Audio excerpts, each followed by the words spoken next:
Ada satu jalan tuh turunan panjang banget.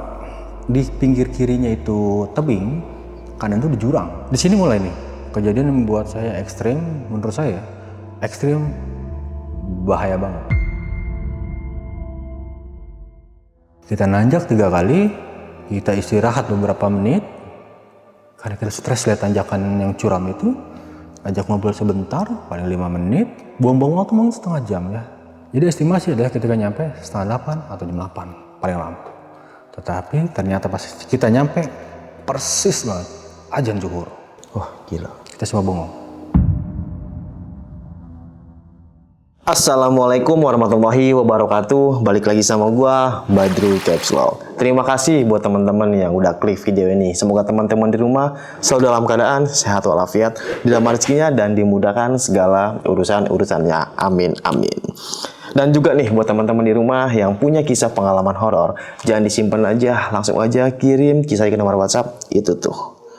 Kuy, kita gibah misteri sini. Dan kali ini kita udah berhasil lagi nih sob buat menghadirkan salah satu narasumber yang bakal berbagi kisah pengalaman horornya. Oke, langsung kita sapa narasumber kita kali ini. Halo Bang. Halo Bang.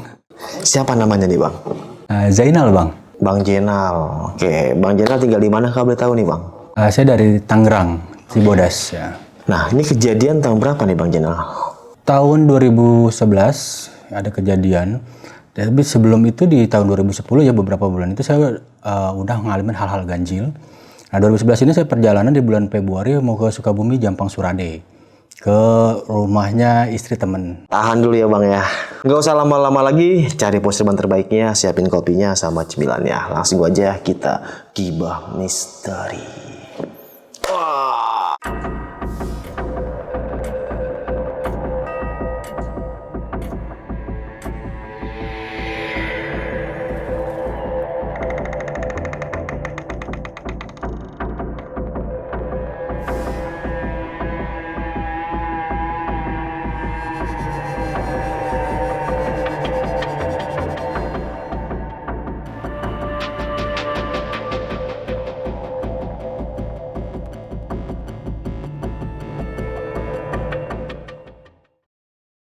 Gimana Bang Jenal, kisah pengalamannya nih Bang?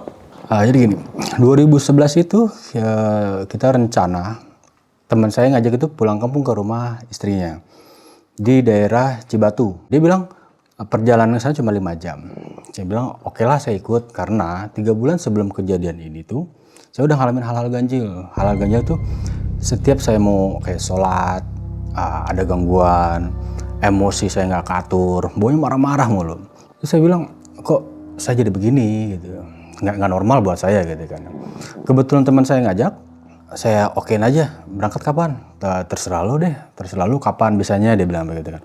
Ya udah kita ambil hari libur pacar gua aja, saya bilang gitu kan. Hari libur pacar kan Sabtu Minggu, saya bilang oke hari Sabtu kita berangkatnya malam karena untuk menghindari macet gitu kan. Oke deal ya minggu depan, oke selesai gitu kan, deal. Prepare kayak servis motor, apalah gitu persiapan baju. Di hari H itu pas kita mau jalan, ada sesuatu yang aneh buat saya gitu kan. Kita minta izin ke orang tua, tiba-tiba kayak nggak ngiyain gitu. Awalnya sih oke-oke aja. Orang tua pacar juga awalnya oke-oke aja. Cuman pas hari H kenapa mereka ngerasa berat gitu kan. Cuman karena kita ngiyakinin, oke deh dibebasin, disilahkan gitu. Nah motor saya itu udah oke lah, semua preparation udah bagus, semuanya nggak ada yang bahasanya itu nggak ada yang jelek atau rusak gitu ya. Jadi di hari Sabtu ini pas kita mau berangkat ini, kita mau berangkat 5 orang nih Bang. Jadi saya, pacar saya, teman saya si G sama istrinya, sama teman saya satu panggilannya si U. Kita berangkat berlima, 3 motor. Jadi saya sama pacar saya, teman saya sama istrinya, teman saya satu lagi sendiri. Berangkat berlima, kita berangkat jam 11 lewat 15 mungkin ya, hampir setengah 12 lah kita berangkat. Karena kita mikirnya untuk menghindari macet, gitu kan, lebih lancar. Karena dia bilang perjalanan itu paling lama 6 jam, itu paling lama banget. Karena kita harus naikin bukit, perbukitan ya. Jadi jalan naik, turun dua kali turun, baru nyampe ke tujuan, dua kali naik turun bukit.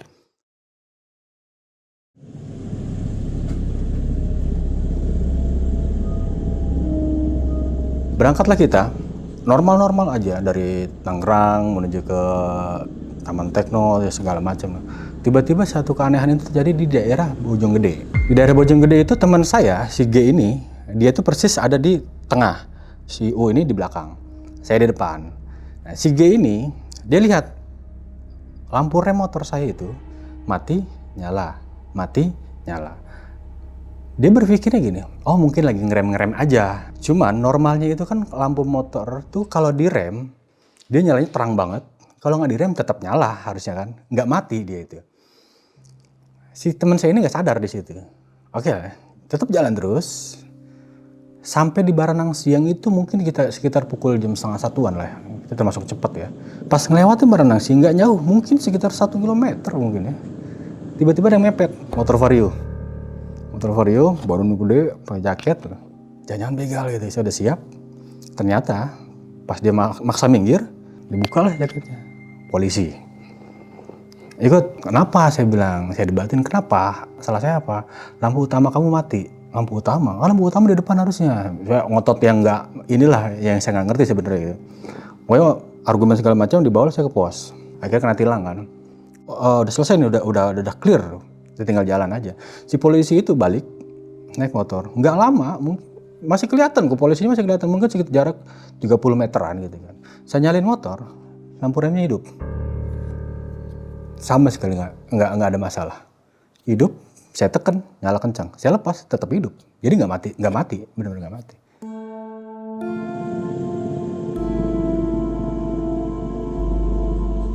Selesai dari situ, lanjutin perjalanan gitu kan. Sampai kira-kira di daerah Cibadak, kita ambil rest sebentar, kita minum, biasa sebat gitu kan ya buat ngilangin stres capek saya gitu kan. Tibalah kita di persimpangan tuh perbatasan antara Cibadak sama Jampang Surade gitu kan. Nah di situ saya kebayang-bayang tuh omongan temen, kata temen hati-hati kalau Jampang Surade.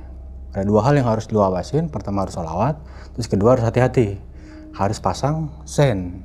Saya bilang untuk apa? Untuk menghindari hal-hal yang tidak diinginkan, dia bilang. Wah, karena mungkin saya pikir nggak mau terlalu banyak adu argumen, karena itu bukan hal yang jelek juga dan baik buat saya. Ya udah nurutin aja lah. Saya kasih tau lah si G sama O itu bilang, kita nyalain sen. Oh ya udah nyalain sen lah kita ya. Nggak lama dari lokasi perbatasan itu antara Jampang Surade sama Terminal Cibadak gitu kan. Gelap gulita banget, kita bingung tuh. Kita berhenti dulu, gelap banget, kanan kiri itu bener-bener hutan. Pepohonan gede, rumah tuh jarang banget. Ini gimana? Kita berhenti dulu lah. Sambil nunggu ada mobil lewat atau kendaraan lain lewat gitu. Berharapnya begitu kan. Berharap begitu tuh sampai berapa lama, mungkin 10-15 menit nunggu, nggak ada yang lewat sama sekali. Ini gimana? Saya bilang lanjut jangan. Udah lanjut aja lah. Nggak lama pas kita menyalin motor, lewatlah mobil pickup warna hitam. Jam berapa itu bang? Sekitar jam 2-an ya. Saya berpikirnya, itu orang mau berangkat ke pasar. Ikutin lah dari belakang. Cuman saya mikir kalau gue ngikutin di belakang, kalau misalkan gue jatuh atau ada apa-apa gitu kan mikirnya, ya orang nggak lihat. Mendingan lewatin di depannya. Kalau misalkan ada apa-apa, kan mobil kan lebih terang gitu. Saya mikirnya gitu. Yuk duluin lah gitu. Nyampe di suatu daerah itu cuma saya nggak tahu aja tempat, nama daerahnya gitu kan, karena baru pertama kali gitu ke situ. Si mobil itu nyalip bilang, "Mas saya duluan ya." Dia bilang, "Oh oke, silakan." Dia bilang gitu kan. Kita pelan karena mikirnya khawatir terjadi apa-apa, karena di jalan itu saya ngerasa ban tuh kayak ban bocor. Kalau ban bocor kan kita naik motor tuh goyang-goyang gitu kan ya, goyang kok nggak enak gitu kan. Turunlah saya sebentar, pas turun nggak ada apa-apa, ban pun nggak dibilang baru sih, nggak, cuman lama juga nggak, istilahnya masih normal aja lah gitu kan. Teman saya masih di belakang, padahal teman saya yang orang situ harusnya dia di depan, cuman saya yang di depan jadinya. Jadi posisi itu di depan tuh saya yang paling sering ya, saya, si G yang kedua, si U ini selalu di belakang. Dia selalu di belakang buat backupan kita gitu kan. Setelah mobil itu duluan, saya berhenti sebentar, teman saya datang, jalan lagi. Gak lama dari itu mungkin 5 menit, sekitar 5 menitan. Pas ada tikungan begitu, tikungan ke kiri, nanti ada nikung kanan sedikit baru lurus gitu kan. Nah di tikungan ini, di sebelah kirinya, itu ada 3 rumah. Rumah ketiga ini halamannya agak luas, mungkin muat 4 atau 5 mobil jenis elf gitu. Nah pas di tikungan yang pertama di kanan, saya ngeliat Tiba-tiba jam segitu ada 4 anak SMA pakai baju, pakai seragam sekolah SMA, pakai rok, seragam sekolah SMA. Mereka lagi bercanda-bercanda tuh di gubuk. Di sebelah kanan itu ada gubuk, gelap gubuknya. Di gubuknya nggak terlalu besar, mungkin ya sekitar 2 meter kali 2 meter lah gitu kan. Saya berpikir ya, rasional. Oh mungkin lagi cari uang tambahan. Saya mikirnya begitu. Ah normal aja saya bilang gitu. Mereka lagi bercanda. Pas agak jauh dari dia itu ada satu cewek sosok nyender lagi di pohon. Dia ngadep ke si cewek itu. Jadi kalau misalkan saya posisinya begini, kan hadapan saya ke sini ya. Si cewek itu di sini. Nah si cewek yang satu ini berdiri, dia ngadep ke si cewek ini. Jadi saya cuma lihat samping pipinya aja, gitu kan. Dia itu pakai gaun warna merah, rambutnya panjang. Rasional saya mikir, mungkin maminya. Wajar dong saya bilang gitu kan. Oh mungkin itu maminya, ini anak-anaknya gitu saya bilang gitu. Oh mungkin gubuk itu adalah tempatnya gitu kan ya. Oke, nggak ada pikiran macam-macam sama sekali. Udah selesai. Nah ternyata di sini sebetulnya, jadi yang ngalamin hal yang sama. Nah saya di tempat yang sama, lokasi yang sama, bukan cuma saya. Jadi di tempat itu yang saya lihat ada 4 anak cewek pakai seragam sekolah, sama satu cewek pakai gaun merah panjang, dekat dress gitu, rambutnya panjang. Jadi bukan cuma saya, ada rombongan lain juga, masih keluarga dari teman saya si G ini ngerasain sama. Dan itu yang ngerasain bukan cuma satu orang, satu mobil, saksi matanya satu mobil. Nah nanti saya ceritain pas di belakang aja mas ya. Selesai dari situ, 10 menit berlalu dari tikungan itu ya, saya masih ingat. Jadi pas kita nikung setelah ke kiri, kita ada turunnya nggak curam, biasa aja, cuman panjang, agak panjang sedikit. Ada pom bensin di sebelah kiri. Di depan pom bensinnya itu ada bengkel. Terus ada apa sih, kayak tukang buah atau ada warung, jadi ada mungkin ada 4 atau 5 gitu kan. Yang buka itu bengkel sama warung kayak warung Indomie gitu kan, Formindo gitu. Saya berhenti di pom bensin karena saya lihat ke belakang, teman saya belum nyampe nih bilang gitu kan. Mungkin sekitar 2 atau 3 menit, nggak lama saya berhenti, nggak lama datang satu motor boncengan, anak muda, umurnya mungkin sekitar 18 lah, masih remaja gitu kan ya. Ketika saya lagi megang kunci motor, dia datang gini, Mas, punya kunci 10 nggak? Dia nanya saya. Nggak ada, dia bilang gitu kan. Coba cek. Aku maksa nih orang, saya bilang gitu. Langsung curiga, karena berpikirnya gini, kalau emang lo mau pengen pinjem kunci 10, kan di depan ada bengkel. Kan logikanya begitu. Kenapa harus pinjam ke gue, maksa gitu kan. Dia celingak-celinguk, saya udah curiga, langsung saya selipin kunci motor itu tengah jari. Saya yakin ini jelek. Kalau emang orang normal emang niat kayak minta tolong, nggak gini, dia pasti turun dari motor gitu. Motor tuh masih nyala, motor dia tuh masih nyala. Motor saya udah saya matiin, saya ambil, saya tarik ke sini. Tiba-tiba yang di belakang itu ke depan kaki temennya keluar, itu golok udah di gini. Belum sempat dia mau turun, dia baru turun satu kaki. Saya udah tahu, wah ini begal, saya bilang gitu. Nggak banyak tanya, langsung saya pukul, beruntungnya nggak kena. Jadi pas saya pukul, dia kaget mungkin saya ngelawan gitu. Karena saya berpikir di niatan gini, gue udah kesel, nggak apa-apa lah, gue mati karena pertahanan harta yang gue punya gitu. Berpikirnya, kalaupun gue mati di sini, syahid, mikirnya begitu. Saking emosinya, saya pukul. Mereka nggak ngelawan, nggak sempat ngayunin, jadi cuma baru gini doang. Mungkin baru mau minta motor gitu kan ya. Langsung naik tuh temennya, yang di belakang ini. Cabut dia bilang. Masih nunggu nih teman, gak lama datang. Kejar tuh orang. Berhentiin saya bilang. Kejarlah sama dia. Kejar sama dia tuh. Jadi motor si begal ini, motor si G, ini motor si U. Saya nyusul dari belakang. Nah di depan itu kan, di depan si motor si begal ini ada truk gede. Dia nyalip, teman saya nyalip. Ya kita nyalip kan. Pas sudah selesai di depan, ini jalan space udah kosong nih. Jalan udah kosong gitu kan ya. Saya pikir teman saya itu bakal ngalangin jalannya, karena saya pikir berhentiin itu orang gitu kan. Enggak, mereka salah dengar, ikutin, mungkin mau nunjukin jalan. Saya bilang ini orang, oh bener-bener. Jadi diikutin sama kita nih bertiga motor. Kita ikutin, ada di kantor polisi, di samping itu ada gang setapak buat satu motor itulah, gang dekat rumah kita ya. Mereka masuk di situ. Jadi kelihatan banget ada gang. Kalau misalkan kita ada di pinggir jalan pun kelihatan kantor polisi. Di sini itu udah daerah lapang. Jadi nggak ada penghalang, bangunan apapun nggak ada penghalang. Jadi kelihatan. Dia masuk. Ternyata gerombolannya di situ. Saya niatnya pengen hajar. Mereka keluar semua. Karena kita saking takutnya gitu kan. Kalau misalkan lu berdua doang sih masih gue lawan gitu kan. Banyak orang gitu kan. Kabur lah gitu ya. Dengan hati yang kesel. Udah gak mikir awal, udah kabur.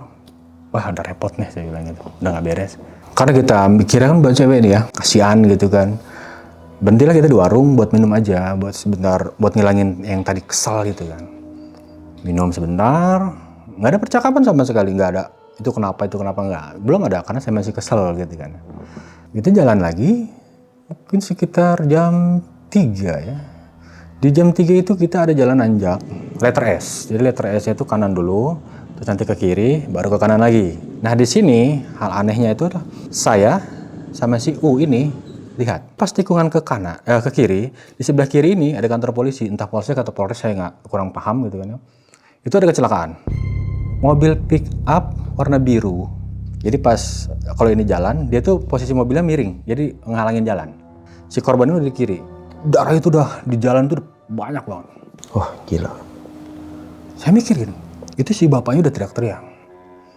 Anakku, tolong, bu kenceng. Jadi teriakan itu, kalau kita ya ngerasa sebagai orang tua tuh miris banget. Bahasanya itu menyayat hati gitu ya. Anakku, tolong. Saya berhenti.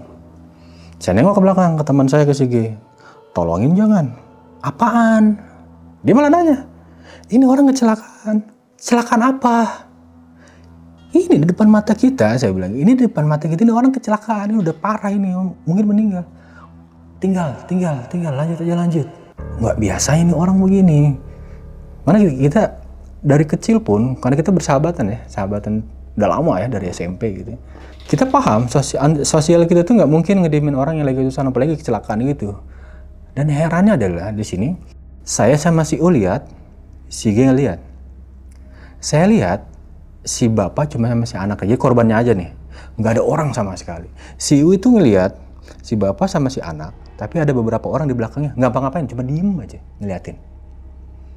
Jadi saya heran, ini kok gini? Saya bilang, teman saya tiba-tiba yang saya ajakin, ayo tolongin, jalan. Yang lebih herannya lagi adalah di kantor polisi itu persis, biasanya kantor polisi kan ada meja buat piket ya. Di situ tuh ada 2 orang. Sama sekali nggak kegubris sama teriakan itu. Mereka anteng-anteng aja. Saya bilang, apa emang orang di luar kota saya begini gitu kan? Saya nggak ngerti gitu kan, saya nggak paham gitu kan ya. Kecelakaan udah teriak-teriak kenceng, saya aja ngedenger nggak tega, pengen nangis gitu kan ya. Jadi si anak itu udah ditutupin pakai kain. Ini tuh udah, aduh amit-amit gitu, udah nggak jelas lah ya. Darah tuh udah, bapaknya itu sama anaknya itu bukannya di jalan sama ke badan bapak sama anaknya itu udah merah semua. Jadi saya bilang, ini kecelakaan apa? Gitu. Kalaupun nabrak kok sampai segininya gitu. Si anak itu udah nggak ada bentuknya lah gitu. Udah karena teman saya, udah jalan aja. Jam 4 atau jam 4 mungkin ya. Ada satu jalan tuh turunan. Panjang banget. Jauh. Nah kita kan nggak berani ngebut. Karena khawatir remblong. Karena di pinggir kirinya itu tebing, kanan tuh di jurang. Kadang gantian, kanan tebing, kiri jurang. Jadi nggak, cuman pembatas langsung jurang. Jadi nggak ada dataran pendek dulu, dataran rendah nggak ada. Cuma langsung jurang. Gitu. Santai aja lah di sini, jalannya jauh banget gitu kan. Di tengah perjalanan itu ada cewek naik motor Mio warna putih, pakai baju PNS. Logikanya adalah ketika jalan gelap harusnya kan nggak jelas ya, bajunya, mukanya gitu. Itu jelas sebetulnya. Dia ketika naik papasan sama-sama pelan gitu, sama-sama pelan. Saya ngerem, mungkin dia ngegas pelan-pelan. Dia tuh lambain tangan. Kayak nyapa gitu ya. Saya mikir, nggak mungkin ke saya. Karena saya bukan orang sini gitu kan. Nggak mungkin dia kenal saya gitu kan. Apalagi kalau niatnya ngegodain. Saya bawa cewek kan nggak mungkin gitu. Saya mikirnya, temennya, istri teman saya gitu. Istrinya Sige. Karena kan istri Sige orang sini gitu kan. Mungkin kenal nih gitu. Ya udah santai aja gitu kan. Lama-lama turun. Dia nikung ke kanan, turun panjang, nikung ke kanan. Nah kita di kanan itu sekitar jarak 30 meteran, gak jauh. 20-30 meter itu ada pondok sate. Pondok sate, terus ada warung kopi dan segala macam. Itu ada tiga warung. Kita mutusin berhenti di situ sebelum melanjutin perjalanan. Kita harus punya sarapan nih sebelum pagi. Karena mungkin sebentar lagi nyampe nih kan. Estimasi kita jam 6, jam 7 nyampe. Itu kan sekitar jam 5 ya. Udah mulai agak pajar sedikit, agak terang gitu. Teman saya, ya udah makanlah. Teman saya sama istrinya, pacar saya sama teman saya makan. Saya enggak makan.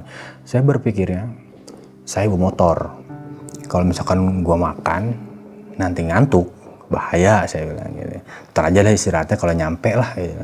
Akhirnya saya pesen kopi, mereka makan di dalam, saya di luar. Jadi jarak mungkin 5 meteran lah, jadi agak ngejauh. Karena kan takutnya mereka makan gak enak gitu kan sama saya ngejauh. Ngobrol saya sama bapak-bapak di samping. Rokok pertama habis waktu itu, udah bunyi dari jauhan, prak gitu kan, dari tikungan itu. Saya lihat, nengok, ya mungkin motor jatuh biasa lah atau apa gitu kan. Nggak lama rame, macet. Oh macet pak, lihat yuk, lihat. Ada kecelakaan, ada truk. Yang truknya itu ada kerangkeng kayak kerangkeng besi gitu. Entah truk galon, truk apalah gitu lah. Posisinya si korban ini ada di kolong mobil. Persis di kolong mobil. Yang bikin saya lebih kaget adalah motornya motor Mio, korbannya cewek, pakai baju PNS. Saya lihat lebih dekat, mukanya saya ingat adalah yang ketika sebelumnya dia nyapa saya. Saya ingat banget, mukanya ingat banget. Sama persis yang negor saya ketika saya turun, dia naik. Di situ pikiran saya tuh nggak ngerti. Apa ini deja vu? Saya mikir gitu kan. Atau mungkin hanya kebetulan. Berpikir lagi saya begini, rasionalnya adalah buat saya ya, kalaupun benar gitu kan ya, masuk akalnya adalah mungkin aja ketika dia naik, saya turun. Ketika dia istirahat, dia mungkin turun balik. Ke situ lagi kan. Harusnya ketika dia turun, saya lihat. Karena saya kan nggak di dalam, saya di luar. Saya ngopi itu, ngobrol sama bapak di pinggir jalan gitu kan. Kan logikanya begitu. Berarti dia balik lagi. Kalau estimasi perkiraan ketika kita jalan ke sana, keturunan itu, nikung ke kanan, kita berhenti itu kita 10 menit. Kalau estimasi kali 2, berarti harusnya 20 menit. Kalau si cewek itu, logikanya dia naik, dia turun lagi, dia turun dan naik lagi. Berarti lebih dari 20 menit kan. Mikirnya gitu, karena kan dia naik turun bolak-balik. Sedangkan kita itu makan, saya duduk sambil ngopi sama bapak itu, nggak nyampe 5 menit. Jadi nggak lama waktunya, cuma ngobrol-ngobrol sebentar. Mereka baru makan, baru mulai. Dan saya baru ngopi, ngerokok. Nggak masuk akal. Kalau menurut saya gitu kan ya, nggak masuk akal. Karena nggak mau terlibat sama kecelakaan itu, takutnya ditanya-tanya gitu kan ya. Saya nggak mau bilang, saya tadi ngeliat ini, nanjak gini-gini. Ntar ujung-ujungnya malah jadi saksi mata gitu, ribet. 15 menitan makan selesai, karena makannya nggak banyak. Saya tanyalah sama temen, lu mau ngerokok dulu nggak? Oh, jembat aja dulu, santai lah gitu. Saya tanya, jarak dari sini ke rumah bini lu berapa lama? Paling lama itu 1,5 jam. Paling lama tuh, dia bilang begitu kan. Estimasi saya gitu, kalau kita jalannya nggak banyak berhenti, 1 jam. Kalau kita banyak masuk 2 jam. Saya selalu begitu.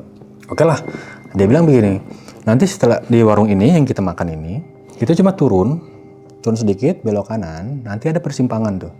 Persimpangan ini adalah kalau ke kanan, ke arah Pelabuhan Ratu. Ke kiri, ke arah ke kampung istrinya ini. Kampung istrinya itu di daerah Cibatu. Dia bilang begitu kan. Jadi ke simpang itu lama nggak?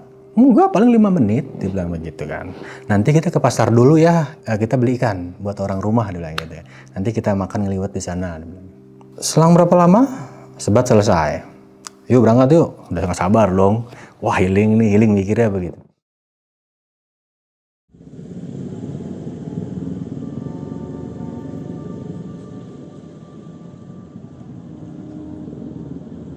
Jalan, 5 menit kemudian sampai di pasar. Kita beli ikan. Nah di pasar ini ke kampung itu ada perbatasan. Nah ada cuci steam. Nah dari cuci steam ini ke rumah si istri teman saya itu cuma 1 jam. Cuma naik bukit sekali, nanjak lagi, turun, selesai. Nyampe, dia bilang gitu. Ya 1 jam paling lama, dia bilang gitu. Oke, saya tanya, ada nggak jalan lain? Mungkin alternatif yang lebih cepat? Dia bilang nggak ada. Kalaupun ada, jaraknya sama. Dia bilang begitu kan. Bedanya kalau yang di sana memang lebih dekat, cuma lebih curam, dia bilang begitu. Kita takutnya jatuh di pas lagi nanjak. Kalau ini tanjakannya nggak terlalu tinggi, cuma panjang gitu. Oke lah, sambil jalan ini aja ya. Jalannya aman nggak? Aman, tenang aja. Ketika di tanjakan pertama itu, kita ngelihat ada ibu-ibu di rumah, ada 2 rumah gitu kan. Mereka lagi kayak nampi beras gitu kan ya. Aman. Lewat dari rumah dia itu mungkin sekitar 10 meteran, itu ada pohon bambu sebelah kanan. Panjang, mungkin sekitar 20 meteran. Jadi rimbun banget. Jadi kita tuh ada dataran tinggi kan, kita nanjak gitu ya. Nanjak, sini pohon bambu ke sini. Jadi ujung pohon bambunya itu hampir nyentuh tanah gitu. Rimbun banget gitu. Ya sekitar jam 6-an ya daerah situ ya, di situ ya. Ini hal aneh. Hal anehnya adalah saya ngeliat nenek-nenek dia pakai topi caping, pakai kain yang segini tuh, lagi nyapu. Permisi bu, dia nengok, nggak senyum, nggak nyaut, nggak kenal, gitu kan, wajar lah gitu ya, orang sini nggak kenal. Terus sudah jalan beberapa lama kita keluar dari jalan bambu, agak turun sedikit, kita nanjak. Nah di sini mulai tanjakan terus nih, jarang landai ya, nanjak terus. Jalan itu bebatuan, kadang ada jalan coran yang tapi rusak, ada jalan bebatuan sedikit, batu-batu kali yang tajam-tajam gitu. Kadang ada tanah, jalan benar-benar tanah semua yang becek banget gitu kan, sampai motor tuh hancur ini sayap depannya. Motor saya kan Jupiter Jet. Nah, itu sayap bawahnya itu mentok batu. Mentok batu belah. Apes lagi aja saya bilang. Udah ditilang, mau kena begal.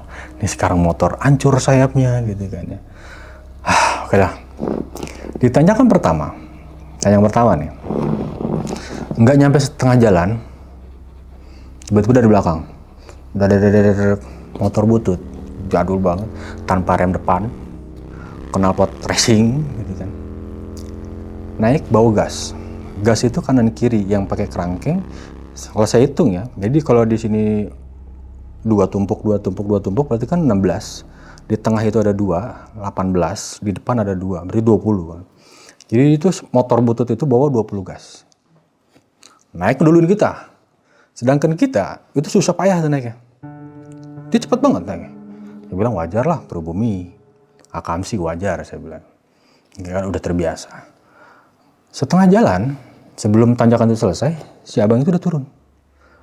Gasnya udah kosong. Kita celingak-celinguk, nggak ada warung, nggak ada apa-apa gitu loh. Cuman jalan hutan aja. Ini kok orang cepat banget naik motornya. Hebat banget, saya bilang. Tanpa rem depan. Kita yang remnya komplit aja kesusahan gitu loh. Selesai. Tanyakan pertama, tarik nafas biasa. Tanya pacar, gimana? Pegel nggak? Lumayan, pengen jalan aja, dia bilang gitu. Oh ya udah, jalan deh. Sambil pelan-pelan, nanti tunggu di tanjakan atas ya, dia bilang gitu kan. Nah dia jalan sama istrinya teman saya, pacar saya nih, sama istrinya si G. Mau naik tanjakan kedua, si motor yang buat gas tadi dengan gas yang sama jumlahnya naik lagi, nyusul kita. Hebat nih orang. Ini kalau misalkan pembalap, saya yakin pembalap, nanjak, keduluin, hilang dari pandangan kan. Setengah nanjak, itu masih susah payah nih nanjak nih. Karena tanjakan sebenarnya nggak curam, nggak nanjak banget. Jadi begini aja, cuma jalannya licin. Gitu. Licin aja. Jadi kita susah payah gitu kan. Padahal kita sendiri-sendiri motor tuh. Karena pacar saya jalan, istri teman saya juga jalan. Saya, si G, si Uni cuma masing-masing aja. Saya di depan, si G di tengah, si Uni di belakang. Setengah tanjakan yang kedua, nggak lama, turun lagi tukang gasnya. Kosong lagi gasnya. Saya bilang, ini orang nganternya kemana? Apa di sini banyak warung? Sedangkan kita tahu ini cuma tebing. Cuma tebing hutan, sebelah kirinya tebing, karena kan kita nanjak ya, selalu nanjak begitu terus, nanjak terus. Jadi nggak turun-turun, nanjak terus. Nanjak, ini hutan, ini kok dia nggak kelihatan gitu, udah di ujung, entah belok ke kanan atau belok ke kiri, kita nggak paham. Karena ketika dia di atas, nggak kelihatan aja. Udah mulai ada emosi, capek, kapan nyampenya. Padahal belum ada setengah jam pun belum ada mungkin ya. Karena kan estimasi 1 jam kan ke kampungnya istri teman saya. Ya saya sebentar tarik nafas di tanjakan kedua. Gas, ke teman saya tuh si G. Gas gitu kan. Gue tanya pacar, gimana masih kuat nggak nanjak? Aman, bilang gitu kan. Nggak apa-apa nih ya, kamu jalan, kita naik motor. Ya udah, duluan aja, dia bilang gitu. Aman kok. Mulai mau tanjakan ketiga nih ya. Di tanjakan ketiga, setengah nanjak, si motor yang tadi bawa gas naik lagi. Bawa gas jumlahnya sama, nggak berkurang. 8, 2, 2. Depan 2, tengah 2. Yang ketiga ini, si tukang gas ini baru nengok ke kita. Nengok, tapi nggak senyum, nggak nyapa, cuma nengok aja. Nengok, jalan. Saya bilang, orang udah 3 kali gitu loh, bolak-balik. Kita mau ke tanjakan ketiga pun belum selesai. Masih di tengah aja gitu kan. Selesai tanjakan ketiga, sampailah kita tanjakan ketiga. Itu dataran, maksudnya itu agak lapang ya. Jauh, panjang gitu. Yang bikin kita di situ adalah frustasi, stres, sedih, kesel, semua kecampur tuh. Di depan mata kita itu ada tanjakan tanah.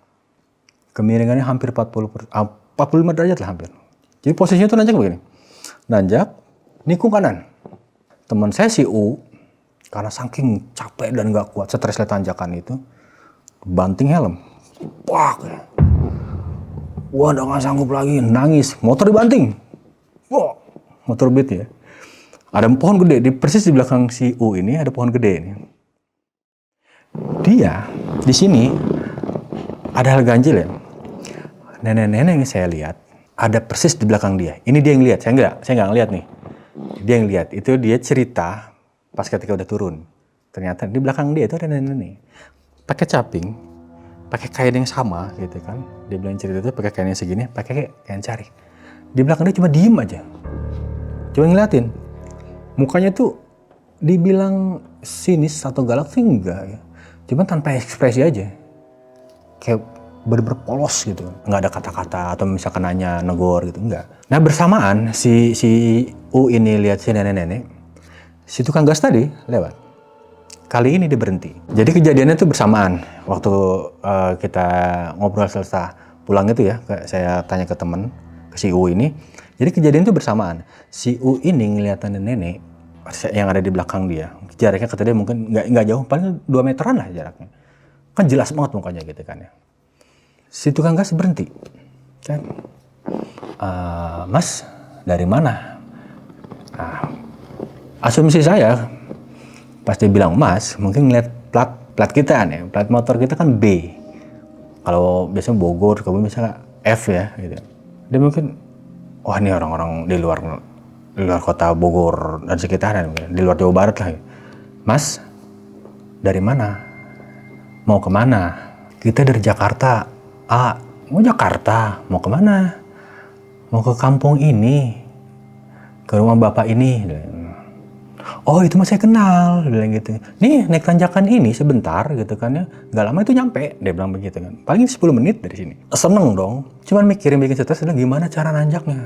Nah si si U ini teman saya, pas dia tahu ada nenek-nenek di belakangnya itu, banting helm kan ya, diambil lagi helmnya. Mungkin takut kali ya, takut atau misalkan dia bertanya-tanya di tempat yang nggak ada orang pagi-pagi gitu, ini ngapain nenek-nenek gitu. Mungkin begitu ya. Jadi pas si Akang tukang gas ini nanya, dari mana mau kemana, saya jawab kan mau ke rumah si Bapak Anu. Si tukang gas ini ngomongnya apa? Yang bikin kita heran. Saya nanya, kalian itu berlima dari tadi berjam-jam duduk bengong di sini ngapain? Wah gila. Mas-mas ini berjam-jam saya bolak-balik, 3 kali bolak-balik. Semua ini cuma ada bengong, tatapannya kosong. Duduk di sini berjam-jam, dia bilang begitu. Saya balas sama, enggak Pak, saya baru datang. Kita baru tiba mungkin 5 menit yang lalu atau 10 menit yang lalu. Itu baru aja nyampe. Saya juga ngeliat kok si Akang bolak-balik naikin gas gitu kan. Kan ketemu tadi tanjakan. Bilangnya, Mas, saya di tanjakan gak ketemu orang sama sekali. Iya. Semacam ketemu Mas juga enggak. Saya tuh di jalan cuma sendiri. Karena kan daerah sepi, perkampungan hutan gitu kan. Kita ngeliat si A tuh naik bolak-balik motor si A yang gini gak ada remnya kan. Iya, memang saya gak ada remnya. Cuma dari tadi saya bolak-balik Mas ke warung. Ternyata pas kita tempat duduk itu ada gang kecil.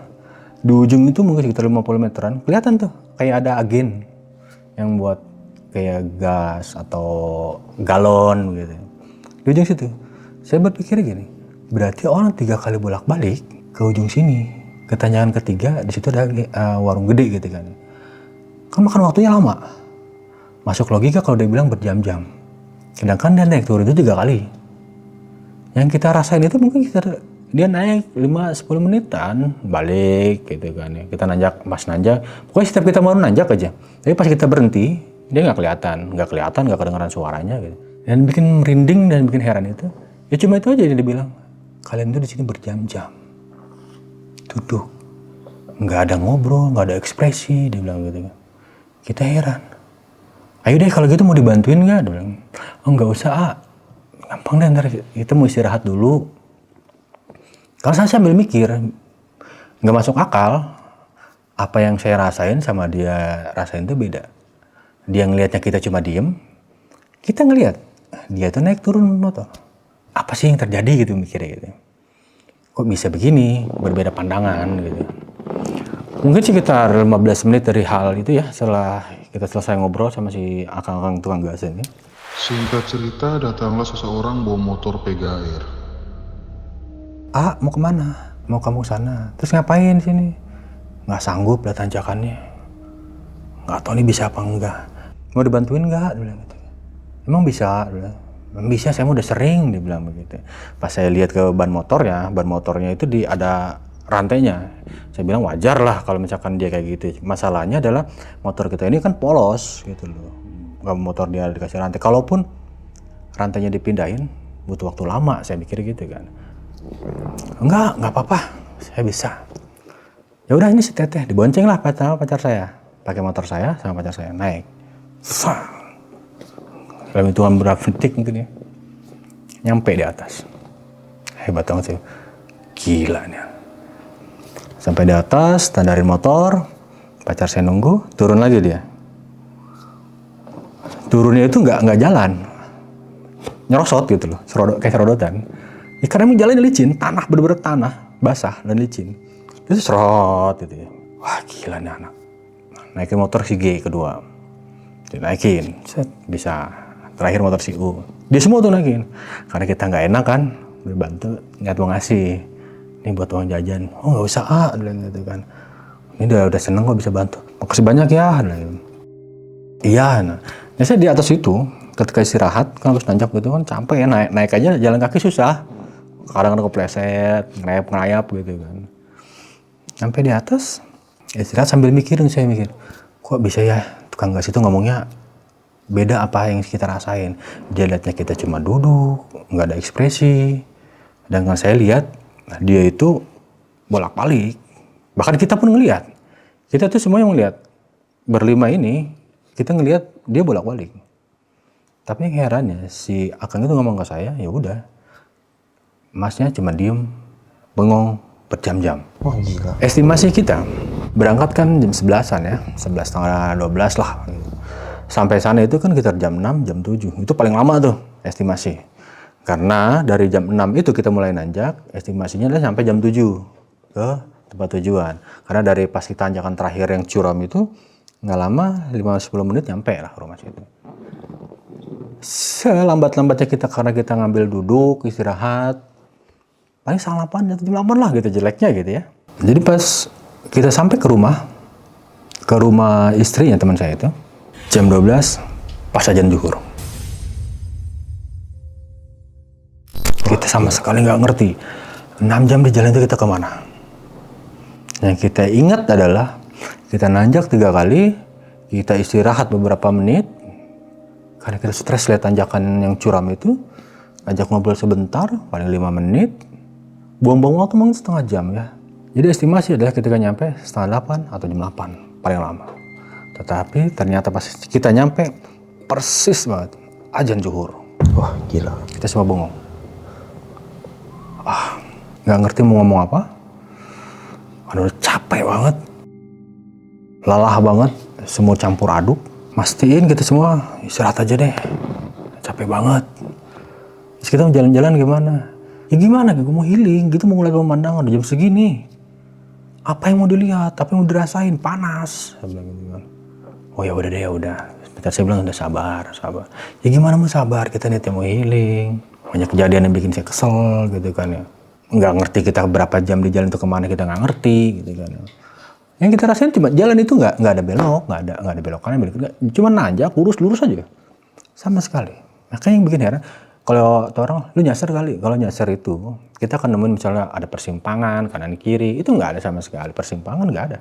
Persimpangan itu terakhir yang kita lihat kita duduk itu, udah stres, capek, mutusin buat istirahat saya tuh, baru nyender.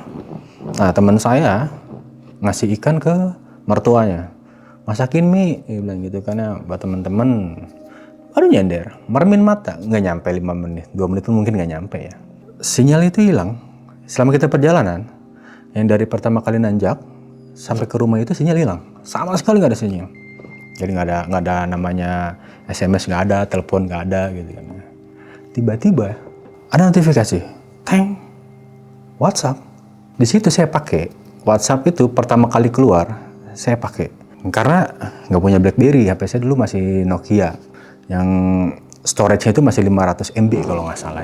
Jadi saya pakai WhatsApp itu karena bisa kayak copy paste yang dari tulisan BlackBerry yang suka emot-emot gitu kan. Nah, makanya saya pakai WhatsApp. Itu pun disaranin sama store manager saya gitu kan. Pakailah ini daripada lu nggak punya BB, nggak perlu beli BB. Jadi pakai HP Nokia pun bisa. Muncul di situ, tiba-tiba ada WA. Kenal teman saya gitu, teman saya.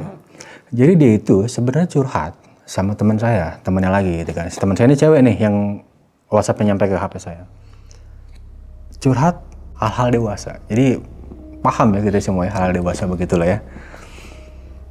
Nyampenya ke saya. Terus pacar saya bilang, yang itu ada notif tuh, ada pesan, buka aja, bukain, bacain dari siapa ya. Dari si ini bilang gitu kan. Bacain apa? Hal-hal dewasa. Disangkanya saya selingkuh. Berantem gitu di sana. Wah, ada lagi masalah saya bilang. Ini nggak tahu. Dia bilang gitu kan. Ini nggak tahu. Orang kita dari tadi kan di jalan. Oh pokoknya adalah di ocehannya mungkin dari kapan tahu kamu gini-gini. Oh, adu mulut lah gitu. Kalau emang nggak percaya, telepon aja. Yang heran ya ketika mau telepon, sinyal itu hilang lagi. Sama sekali nggak ada sinyal. Ya udah kita bahas nanti ya. Kamu makan dulu. Gua udah marah tadi tuh. Udah nggak mood ya. Aduh saya bilang harus tenang. Saya harus tenangin nih karena udah capek. Pokoknya udah segala macam kejadian bikin saya kesel nggak ada. Jangan sampai cuman gara-gara salah paham ini malah makin runyam nih. Apalagi nanti kita pulang. Jangan sampai kita ada crash atau apapun di jalan itu. Selesai, karena saya nggak mood makan, kita mutusin 3:30 habis asar kita pulang ya. Oh buru-buru amat, ngejar, besok istri kerja, pacar saya kerja besok. Kalau saya mah libur 1 minggu gitu kan. Ya udah, nanti jangan pulang dulu ya, si bapak mau ngambil dulu, ngambil barang-barang kayak sukun, apalah orang kampung biasanya ya. Ambil tuh ada beras 1 karung yang 25 kilo, terus sama kayak sukun, ubi, singkong apa-apa dimasukin. Jadi 2 karung, 2 kantong plastik gede. Jadi teman saya ini si U nih korbannya nih. Sebenarnya sih mau minta maaf juga gitu sama dia. Kalau nggak ada dia juga kita nggak mungkin bisa bawa barang-barang gitu kan. Tapi bermanfaat juga akhirnya gitu. Jadi nggak sendirian. Kalau kita berangkat naik pulang bareng kita ada boncengan, akhirnya dia pulang bawa boncengan gitu kan. Karung kasih ke dia semua nih. Ke depan karung beras, belakang karung yang isinya sukun, ubi dan segala macam, yang di kantong plastik digantung tuh di depan. Kan dia mau terbit ya ada gantungannya tuh. Nggak tahu itu apa, saya lupa tuh, entah rengginang atau apa, kerupuk-kerupukan lah gitu. Yuk pulang. Jam 4 kita cabut. Estimasi adalah 6 jam, 7 jam gitu kan. Sampai rumah jam 10, jam 11.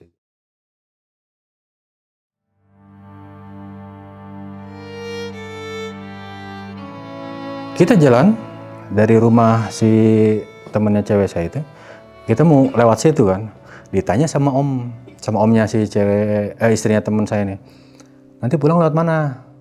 Lewat jalan yang tadi tuh gini-gini. Jangan, dibilang begitu, kalau situ bahaya, dibilang begitu kan.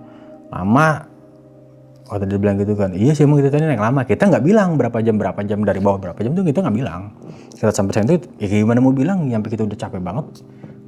Udah tepar aja lah. Udah yuk om anterin. Nah jadi posisinya kita dianterin sama si omnya nih dua orang. Jadi saya satu motor sama omnya sama pacar saya bertiga nih, cengtri. Si teman saya si G sama istrinya sama omnya lagi yang satunya lagi. Nah si IO ini bertiga juga sama karung belakang karung depan. Nah jadi dia mandiri lah gitu kan, nggak mau diantar. Jadi pas turunan itu ke situ kita lewat sedikit ke kanan. Kita nggak ngeliatin turunan yang tadi, yang curam itu enggak. Belok sedikit ke kanan, kita turun sedikit, belok kanan, turun, 10 menit kita nyampe. Nyampe awal bawah itu kita mau nanjak awal itu, yang apa? Cuci setim motor. Yang dari pasar kan ada cuci setim motor di situ. Nah di situ kan awal pertama kali nanjak ke atas, itu dari atas turun ke bawah ke cuci setim motor, ambil arah kiri. Jadi kita nggak lewat jalur nanjak. Perangkatnya itu kita nggak lewat situ pas pulang ya. Jadi kalau misalkan kita pulang lewat sini, berangkat lewat sini, pulang ya kita lewat sedikit muter sini, turun, belok, 10 menit, nggak nyampe setengah jam. Sedangkan kita naik dari jam 6 pagi sampai sana jam 12. Logikanya, kalaupun turun 10 menit, logika saya adalah kalau nanjak kali 3 minimal ya. Jadi kalau misalkan turun 10 menit, harusnya nanjak 30 menit. Paling lama 1 jam, 1 jam setengah. Sekarang kalau dihitung kita nanjak jam 6, kenapa bisa sampai jam 12? Sampai tujuan. Kan di luar estimasi. Sedangkan kita nggak ngerasa kemana-mana, nyasar pun enggak, jalur cuma satu. Jadi jalurnya itu kita nanjak satu jalur, turun bisa lewat situ, atau jalur yang lain. Sama, dia itu juga naiknya cuma satu jalur, nggak ada persimpangan lagi. Persimpangan itu mungkin jalan setapak, jalan kaki ya. Kalau misalkan buat ke rumah orang, atau misalkan buat ke warung, atau apapun itu ya. Kita pas turun, saya sama si U ini tengok-tengokan. Kok bisa? Iya. Emosi lah saya ke istrinya teman saya itu. Lu bilang gak ada jalan alternatif. Ini ada. Ini lebih cepat. Kenapa kita ditunjukin lewat jalan situ? Dengan polisi dia bilang, saya nggak tahu kalau ada jalan alternatif. Saya bilang, nggak masuk akal. Lu orang sini. Kalau misalkan lu lahir di luar kota, udah gede baru nyampe di sini, wajar. Masuk akal kalau alasan itu. Sekarang lu lahir di sini, lu keluar dari sini tuh umur 17 tahun baru keluar rumah gitu buat kerja keluar kota gitu ke Jakarta, wajar. Kalau lu misalkan harusnya tahu. Kalau lu bilang nggak tahu itu nggak wajar buat saya. Debat sedikit, ya pacar saya bilang, udah, gitu kan, sabarin aja. Karena masih emosi, berhenti dulu lah di situ di tempat steam itu kan, ngobrol sama mamangnya. Kok bisa tadi kita nanjak sini gitu kan? Yang berapa lama? Kita dari jam 6 baru omnya kaget.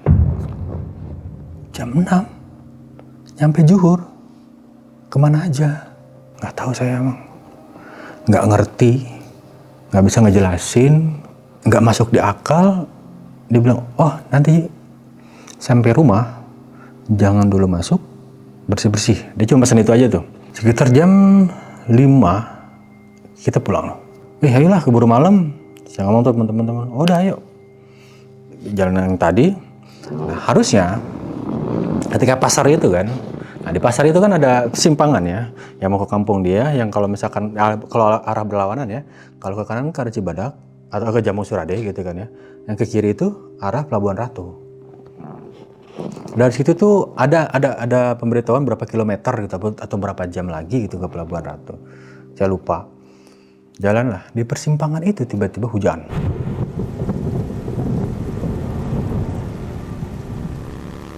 Hujan deras gitu kan.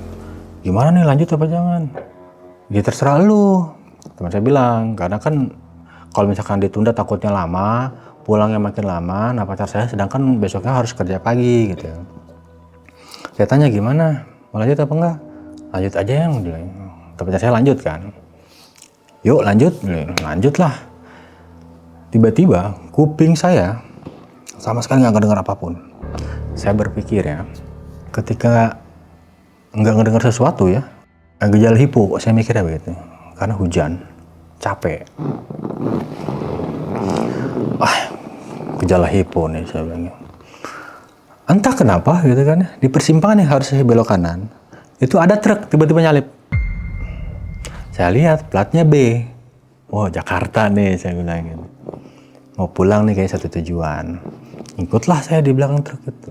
Jadi posisi motornya saya selalu di depan nih. Saya di depan, si G itu di tengah, si U selalu di belakang.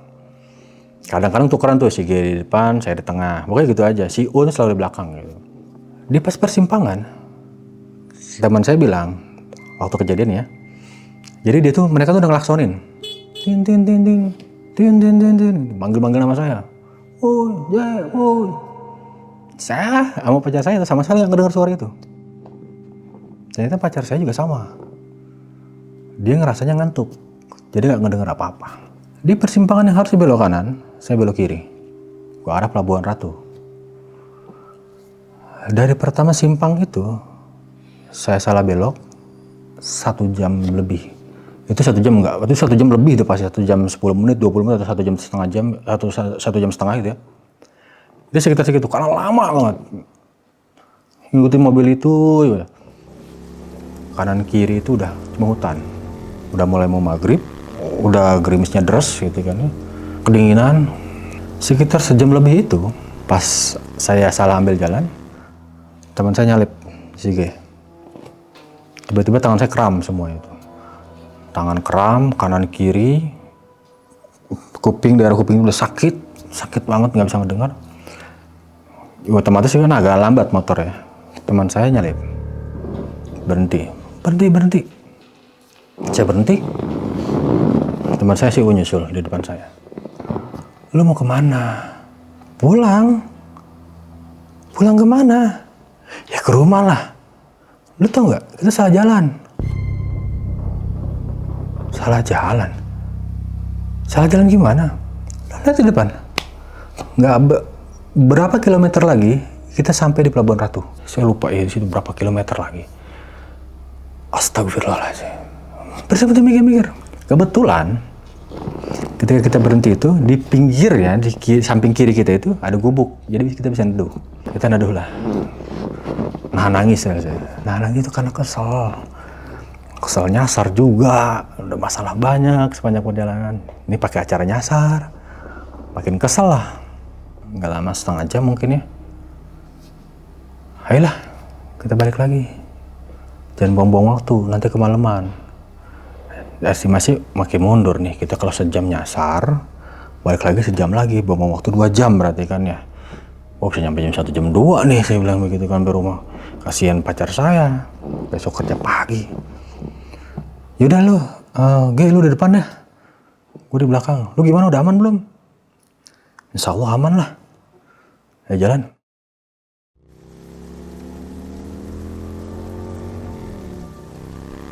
Sampai persimpangan yang awal itu, yang mau arah Jampang Surade, jadi biar kita belok kiri, mulai kabut. Kemudian habis maghrib ya, sepanjang jalan tuh kabut, gerimis, kabut. Sepanjang jalan dari simpang yang mau ke Pelabuhan Ratu sama ke daerah Jampang itu, dari situ sampai ke Bogor, kita sama sekali nggak kena kering, hujan terus. Tiga kali kering baju kita tuh karena kita rest ya, udah agak kering, naik lagi masuk ke hujanan, kita rest lagi, kering lagi, basah lagi. Selama itu tuh, sepanjang jalan kabut. Jadi kalau misalkan dari arah kita pulang ini, posisi lokasi pom bensin itu dia agak ke dalam, sebelah kanan ya. Sebelah kanan, agak jauh gitu kan ya. Jalan itu nurun, belok ke letter S gitu ya. Jadi pas di jalan itu kabut kan, nggak berani kencang loh. Jarak pandang tuh deket banget, mungkin 5 meteran ya. Jadi naik motor berpelan. Astagfirullahaladzim, nyebut-nyebut gitu kan, astagfirullahaladzim, jangan sampai gitu, amit-amit gitu ya. Pas nikung kita nggak lihat. Sampai di ujung, pas ada belokan letter S, saya di tengah kan. Karena saya pelan, saya nggak ngelihat jarak saya sama teman saya itu berapa, dari depan ke belakang itu saya nggak tahu jaraknya. Saya penting fokus sama motor saya. Pas di area bawah itu, pas saya mau nikung ke kanan, dari arah kiri tuh kenceng suara motor. Knalpot yang berisik gitu loh, kayak knalpot racing gitu ya. Bum, di depan saya, dari arah berlawanan itu ada mobil Elf warna hijau. Dari arah bawah itu persis samping-sampingan. Ketika saya pelan, ini mobil Elf di sini, ini motor nabrak si belakang elop ini. Diam tuh di situ. Jadi motornya tuh nabrak, orangnya tuh di situ. Jadi kepalanya itu kayak nempel ke bodi mobil.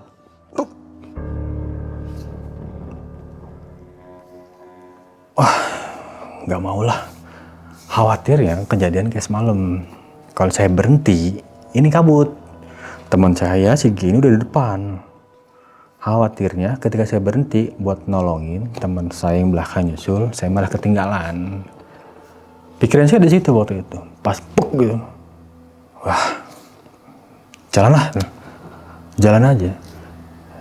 Si pacar saya ini, dia sama sekali nggak tahu tuh kalau ada kecelakaan. Jadi benar-benar cuma saya. Dan ini saya konfirmasi ketika udah pulang udah berapa lama gitu kan ya, kita cerita ini lagi. Teman-teman sama pacar saya sama sekali nggak ada yang tahu. Nggak ada yang lihat ketika di pom bensin itu ya. Jalan lagi ke arah mau ke terminal Cibadak. Mau arah terminal Cibadak karena kita masih kehujanan. Dingin kan, makin lama makin dingin gitu. Baru pakai jaket, namanya basah. Saya beberapa meter itu, dia di depan, ada pom bensin nih. Ada rest area mungkin ya. Kita istirahat yuk. Ngeringin badan, dia bilang gitu. Oke, dia bilang gitu. Masuk situ, ternyata udah rame tuh. Jadi posisi lokasi pom bensinnya itu sebelah kiri. Ini buat area ngisi bensin. Musolanya tuh agak depan. Jadi biasanya kan kalau pom bensin musolanya agak belakang ya. Kalau dia itu benar di samping aja pom bensin, buat ngisi bensin, di sini musolanya. Nah, musolanya ini itu kaca semua. Jadi tembus kita ngelihat dari misalkan kita samping kiri, samping kanan gitu. Bisa ngelihat dari luar, sama-sama ngelihat gitu. Jadi yang tembok itu cuma arah kiblatnya aja. Selebihnya kaca semua. Ya, sini yuk. Istirahat di sini. Oke. Makan pomi yuk. Oh, boleh. Pomi lah biar anget-anget, kita kedinginan. Sambil nunggu baju kering. Mesen lah pomi. Nggak lama dari kita lagi makan pomi, saya ngeliat nih. Kan musola itu kan jendela semua ya. Ternyata di samping musola itu ada 2 kuburan. Di samping musola itu ada 2 kuburan. Jadi di depan musola itu atau pom bensin itu cuma tembok aja, tembok miring. Yang batu kali gitu kan, cuma tembok miring begitu aja. Di situnya persis ada kuburan 2. Ke arah kuburan itu saya liatin. Oh, ada kuburan. Pom bensin, ini punya pribadi kali, saya mikirnya begitu ya. Mungkin punya swasta atau ini kuburannya punya keluarga yang punya pom bensin, saya mikirnya begitu aja. Lagi makan, tiba-tiba ada anak kecil, dua orang. Satu rambutnya panjang, satu botak. Botaknya masih kayak ada rambutnya tipis gitu ya. Mereka semua buka telanjang cuma pakai celana dalam aja. Celana dalam aja, dada tuh nggak pakai baju. Main di sekitar kuburan itu, lari-lari, hai, sambil hujan-hujanan. Saya pikir ini orang tuanya mana, gitu. Ini malam loh, saya bilang gitu kan ya. Kalau masih siang masih oke lah, gitu kan. Karena saya penasaran, saya tanya sama tukang kacang. Di situ ada tukang kacang juga lagi neduh ya, banyak tukang jajanan gitu. Mas, itu anak siapa? Di mana? Itu yang dibilang kuburan. Nah itu lagi lari-lari anak siapa? Saya bilang. Tukang kacang itu nengok. Kuburan mana? Itu. Yang di situ? Iya. Ada anak kecil? Iya. Itu ada anak siapa? Orang tuanya mana? Kok dia diemin aja? Nggak jawab. Pergi. Pergi itu kayak orang ketakutan gitu loh. Jalannya buru-buru. Pergi. Dalam hati. Nggak ada sopan-sopannya orang ditanya gitu kan ya. Minimal kalau nggak tahu tuh ya tanya ke orang-orang gitu ya. Itu anaknya siapa? Saya berharapnya begitu. Nggak beres, saya bilang. Berarti nggak beres nih. Selesai makan, cabut ya. Saya udah ngerasa nggak enak deh. Setengah kering tuh aja tuh. Cabut. Buru-buru udah cabut. Besok takut kesiangan. Pacar gue kerja. Ya udah jalan. Sekitar 10 menit ya. Dari situ lokasi. Jadi kita mau arah ke Baranang Siang, mungkin jalannya agak menurun sedikit, baru landai panjang jauh gitu. Setelah itu, kita masih kehujanan, si G ini di depan. Saya di tengah, si O di belakang. Posisinya ya, pas mau pulang itu. Ada kucing yang menyeberang, jalannya pelan. Sedangkan itu gerimisnya agak kenceng ya. Kalau hujan deras sih enggak, cuma gerimisnya agak gede gitu. Kucing kan takut air, apalagi hujan. Kalaupun gitu kan ya, dia suka air gitu kan, nggak mungkin kayak kita orang normal hujan-hujanan gitu. Dia tuh nyebrang. Jadi si G, saya pas si kucing ini dekat ke motor saya, dia berhenti. Logikanya kalau misalkan hujan, kucing itu pasti lari, minimal kan gitu ya. Pemikiran saya itu umumnya begitu. Terus ketika motor saya datang, dia berhenti. Motor saya lewat, oke, udah dia baru nyebrang. Jadi persepsi saya adalah, jadi mau kucing itu lewat di depan motornya si U. Harusnya si U lihat, si U ini nggak lihat. Bilang aneh aja nih kucing, pakai acara segala seneng hujan-hujanan. Kucing itu warna hitam ya, kucing itu warna hitam. Sampai berenang siang, selesai, mulai itu nggak hujan. Oke lah dari sini yuk, agak kencang dikit yuk gitu kan. Ngejar waktu, bilang gitu. Ayo, sampai berenang siang itu, kita mau ke arah Tangerang itu jam 9-an lah, jam 9 sama 10-an mungkin ya. Sekitar segitulah, masih agak rame soalnya. Di sini mulai nih, kejadian yang membuat saya ekstrim, menurut saya ekstrim, bahaya banget. Di arah mau ke perempatan Gunung Kapur, ya, kalau nggak salah itu perempatan Gunung Kapur, saya nggak tahu namanya itu. Jadi di perempatan itu kan ada Indomaret. Kalau ke kiri itu arah ke Rumpin, Bogor. Lalu lurus itu kan ke arah Tangerang tuh, ke BSD, ke Taman Tekno. Karena itu kalau nggak salah ke Bojonggede atau ke mana gitu. Nah, sebelum ke perempatan ini kan ada nikung ya, nikung kiri gitu ya. Teman saya dua orang ini, dua motor ini, si G sama si U, dia itu ngelihat. Si G pertama lihatnya gini, saya disangka dia itu bawa karung di depan. Logikanya kan saya sama si G sama si U ini kan nggak pernah tukeran ya, nggak pernah berhenti buat tukeran barang gitu kan ya. Si G heran, loh kok ini orang bawa karung? Sedangkan karung itu ada kan sama si U. Yang lebih heran buat dia adalah, dia berpikir karung itu mungkin isinya beras. Berasnya tumpah. Karungnya itu kayak ketupangnya gimana? Ya kayak terbang-terbang gitu ya. Nempel ke stang motor. Gitu loh, ya stang motor kanan gitu, nempel ke sini. Ini orang nggak ribet apa? Ya. Dan mereka lebih khawatir lagi, si G sama si U itu ngeliat, motor saya itu harusnya kan jalan lurus, baru nikung gitu kan. Lurus itu kan agak lumayan panjang kan. Itu motor saya itu selalu ke kanan. Mereka lihat gitu. Itu orang kok motornya ke kanan terus gitu kan ya. Mereka mulai heran, ngantuk kali ini anak, dia bilang begitu kan. Dengan saya sama sekali nggak ngerasa ngantuk. Saya pun ngerasa sama, ini kok motor berat ke kanan terus. Apa ya? Karena saya fokusnya ke depan gitu kan ya. Khawatir kecelakaan, namanya udah malam gitu kan ya. Saya kalau malam itu naik motor, yang saya paling takutin adalah kayak motor bodong yang gak ada lampu depannya. Nah itu yang saya takutin tuh kalau arah berlawanan. Kalau arah belakang sih puasa bodoh gitu kan. Kalau berlawanan tiba-tiba tikungan gitu kan ya, motor gak ada lampunya, itu paling saya takutin tuh. Lagi mikir begitu, ini kok motor berat, makin lama makin berat. Kayak tangan tuh serasa pengen kram gitu ya mungkin ya. Berat banget. Pas saya nengok ke tangan, tahu ada apa? Posisinya ada sosok cewek pakai baju putih, stang kanan di sini ya. Dia itu megangin stang begini nih, kepalanya begini. Saya ngeliat mukanya.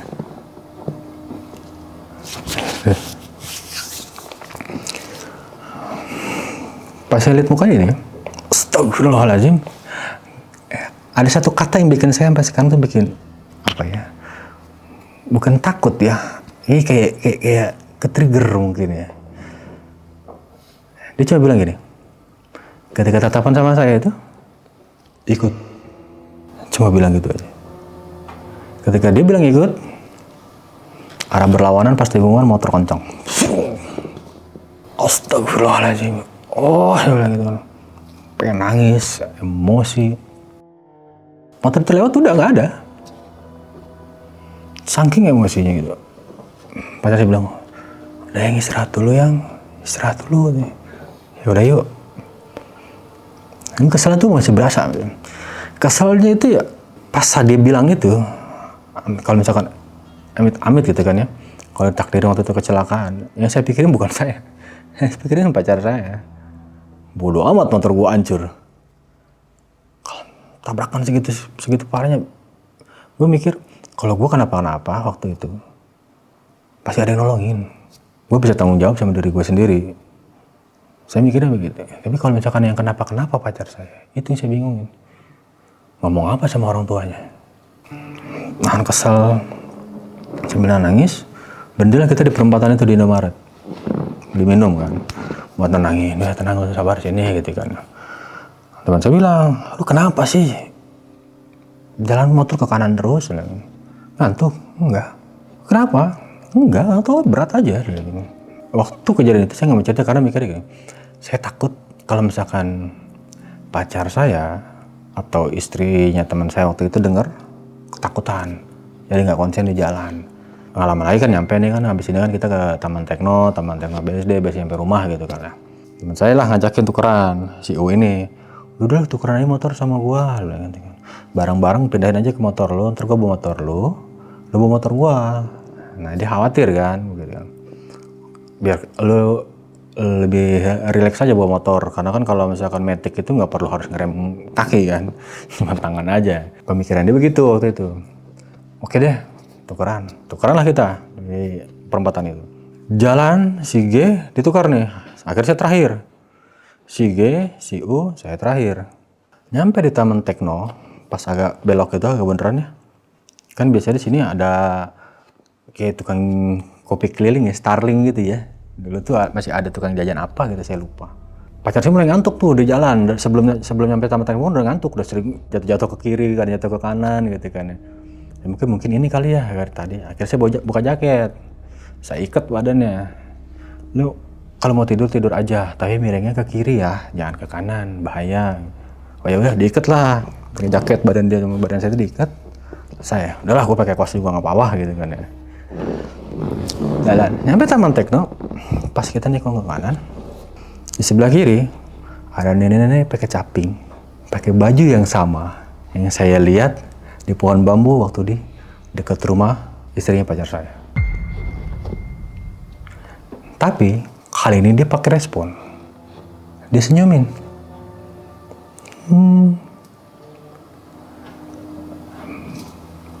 Saya coba logikainnya gini. Anggaplah ini bener gitu kan, kebetulan, mungkin mirip. Di situ malah saya nggak sadar kalau saya lagi bawa motor, malah kok mikir-mikir ke situ. Saya ngelogikain, masa sih kebetulan? Kalau kebetulan kok sama? Ketika pas saya sadar, nggak mungkin. Seketika itu, sepersekian detik saya bilang nggak mungkin. Di depan saya itu pantatnya truk tanah. Saya rem. Beruntung nggak, saya bilang gini, beruntung gue tukeran motor. Kalau enggak, saya mungkin bisa sepersekian detik bisa mungkin narik rem tangan. Resikonya jatuh. Rem kaki belum tentu saya bisa injak dalam keadaan basah begitu kan. Rem mendadak. Posisi berhentinya, saya itu ngeliat pantat truk itu ke atas. Jadi saya berasumsi jarak saya sama truk itu mungkin 1 meter atau 1,5 meter, hanya pada meter, deket banget. Astagfirullahaladzim. Saya lihat lampu truk itu kuning dua-duanya, lampu hazard ya apa namanya gitu. Jadi kan dia otomatis lagi berhenti kan. Allahu Akbar. Hampir tuh kecelakaan kedua. Yang baca istighfar ya. Udah sepanjang jalan tuh istighfar. Udah yuk, buru yuk. Kita pengen cepat-cepat lah. Ya. Sampailah kita daerah Kebun Nanas. Di samping kiri itu ada pabrik aki mobil Yuasa ya kalau nggak salah. Nah di situ saya mulai kecapean tuh, mulai ngantuk. Sepanjang sebelum nyampe pabrik itu udah mulai ngantuk tuh, merem gitu. Saya lihat, saya minggirin motor, jalan pelan saya bilang gitu ya. Biar bisa merem sebentar. Bodohnya saya di situ. Ketika saya benar-benar ngerasa ngantuk, saya meremin mata. Sebentar aja pas saya melek, di depan itu ada truk tronton sama ada berjojol berapa banyak gitu ya. Sama lagi parkir, rem mendadak lagi. Astagfirullahaladzim. Nah, saking frustasi, nggak mungkin saya nyuruh pacar saya bawa motor. Pacar saya nggak bisa bawa motor, gimana? Saya tuntun gitu kan, malah makin lama. Gimana caranya? Sepatu saya itu kan kotor ya, sepatu. Buka, gampar. Wah, ayo dong sadar, udah kotor bodo amat. Ya karena emang baju semua udah pada kotor. Misalnya karena kebecekan di waktu di Sukabumi itu kan udah parah kotor semua. Gamparin aja, sadar. Sampai rumah itu cepet, sampai 11 kurang 15 apa kurang 10 gitu. Jadi belum nyampe jam 11 karena di rumahnya ada jam. Pulangnya lebih cepat wajar ya kalau misalnya kalau berangkat pulang tuh biasanya kayak gitu kan. Udah lah, udah nyampe rumah, udah anterin pacar, tukeran motor sama teman saya si U. Ya gue balik ya, macam-macam udah capek banget gitu kan.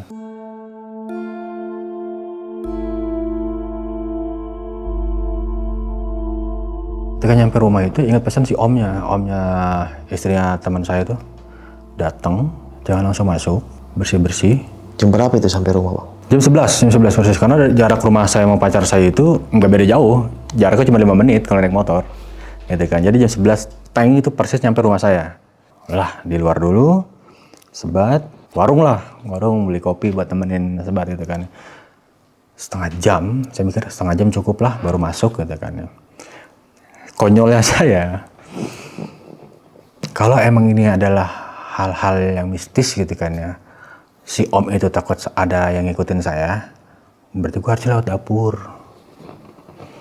jangan lewat depan, lewat dapur itu. Rumah saya itu dulu itu rumah nyokap ya, rumah orang tua itu ada pintu belakang, pintunya itu dikuncinya pakai tali aja. Jadi pintu kayu, jadi kalau misalnya kita mau kunci cuma lilit tali doang. Jadi kalau misalnya kita masuk dari belakang, dari luar itu cuma congkel pakai kayu yang tipis atau besi tipis, narik aja kainnya gini, baru buka. Jadi emang nggak pernah dikunci. Nah saya nggak mau masuk lewat depan, takutnya ngeganggu kan. Ya udahlah, lewat belakang. Belakang gelap. Ini udah bodo amat, udah capek, udah ini. Mandi lah, niatnya mandi. Jadi posisi rumah itu kan dapurnya gede. Dapur orang tua saya itu mungkin seruangan ini ya, lebarnya agak tinggi sedikit. Jadi ntar di sebelah kanan kalau misalkan kita masuk dari depan rumah nih, di dapur belakang sebelah kanan itu ada jaraknya segini ya, 15 cm atau 20 cm. Jadi si asbes ini nggak nempel ke hebel atau batako ya. Jadi ada renggang. Tujuan orang tua itu biar ada cahaya masuk dari luar, biarpun malam jadi nggak terlalu gelap. Ketika masuk itu saya ngerasa tuh ada hawa merinding gitu kan ya. Saya bilang wajar lah merinding, kedinginan. Saya ngerasain hal yang sama ketika 3 bulan sebelum berangkat itu. Hal yang sama itu selalu terulang ketika saya ke dapur itu. Hal yang sama. Hal yang samanya adalah saya ngeliat ke sudut bangunan yang atasnya ada jeda itu, kan harusnya agak terang ya kalau ada sinar malam cahaya dari bulan itu. Itu gelap sama sekali, hitam. Nggak ada cahaya yang masuk sama sekali. Dan saya selalu ngelihat ada 1 titik gitu, 2 titik itu beda-beda ukurannya. Yang waktu saya pulang lewat belakang itu kecil loh, mungkin segede gini, ada 2, kecil dari jarak jauh gitu kan. Ada posisi ada lemari piring. Nah di situ tuh ada kayak bola mata kucing gini ya, saya kecil ya. Saya cuekin aja, mandi selesai. Saya berpikir udahlah. Mungkin di rumah emang udah lebih baik gitu kan ya. Seminggu kemudian, saya ngerasa masih sama perasaan itu. Gampang emosi, gampang stres, ngeliat orang benci. Apalagi cewek. Benci banget sama cewek. Apalagi ceweknya cantik gitu. Wah benci banget ya. Kenapa ya? Saya di situ berpikirnya gini. Rasional, saya berpikir rasional. Saya khawatir kalau saya ini punya kelainan. Saya khawatir kalau misalkan gue kelainan gak suka cewek. Mikirnya begitu. Karena takut, teleponlah teman saya, si R. Teman saya ini R, panggilannya si R. R, saya ceritain nih gini. Udah berapa lama? Kalau sama sekarang, udah hampir 4 bulanan lah. Kenapa nggak ngomong? Bilang gitu kan. Ya karena gue pikir kan normal, bilang gitu kan. Yaudah deh gini aja, coba lu tahajud selama seminggu jangan putus, dia bilang begitu kan ya. Terus zikir, kasihlah zikir. Zikir apa biasanya lu, dia bilang gitu. Kalau gue dari bokap bilangnya doa nur buat. Udah itu aja dulu selama seminggu jangan putus ya. Ya udah deh.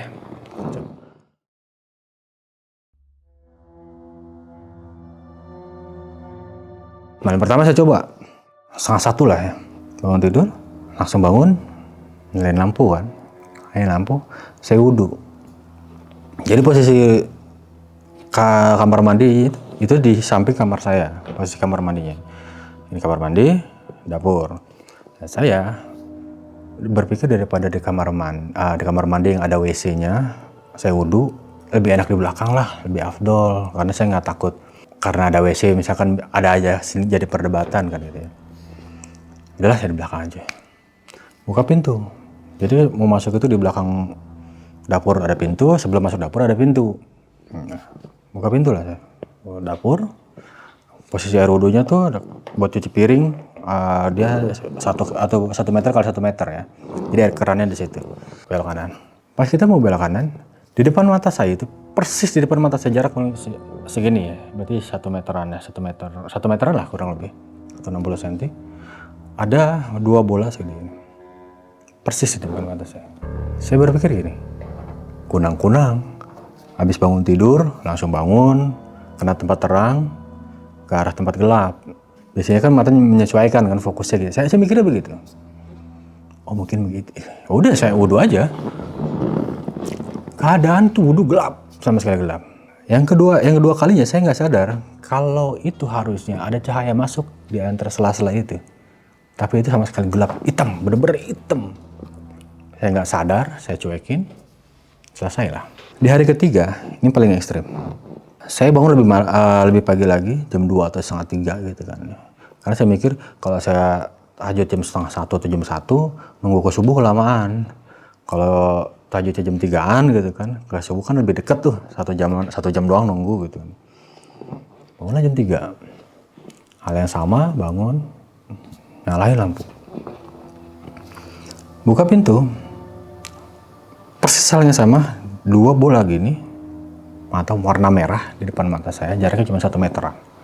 Nggak saya gubris gitu kan. Masih dalam keadaan bodoh waktu itu. Masih sama sekali nggak nyadar kalau ventilasi, bukan ventilasi, jeda itu harusnya keluar masuk cahaya. Tapi saya lihat itu cuma hitam aja. Lalu sambil wudhu, ada denger gitu. Tetap rasional saya yang selalu saya duluin kan. Saya nggak sedikit-sedikit, wah ini hal mistis gini, enggak. Karena saya nggak mau gampang tersuges gitu, biar nggak gampang takut. Biasanya kan kalau kita gampang tersuges, gampang takut-takutin biasanya gitu kan. Nah saya nggak mau itu.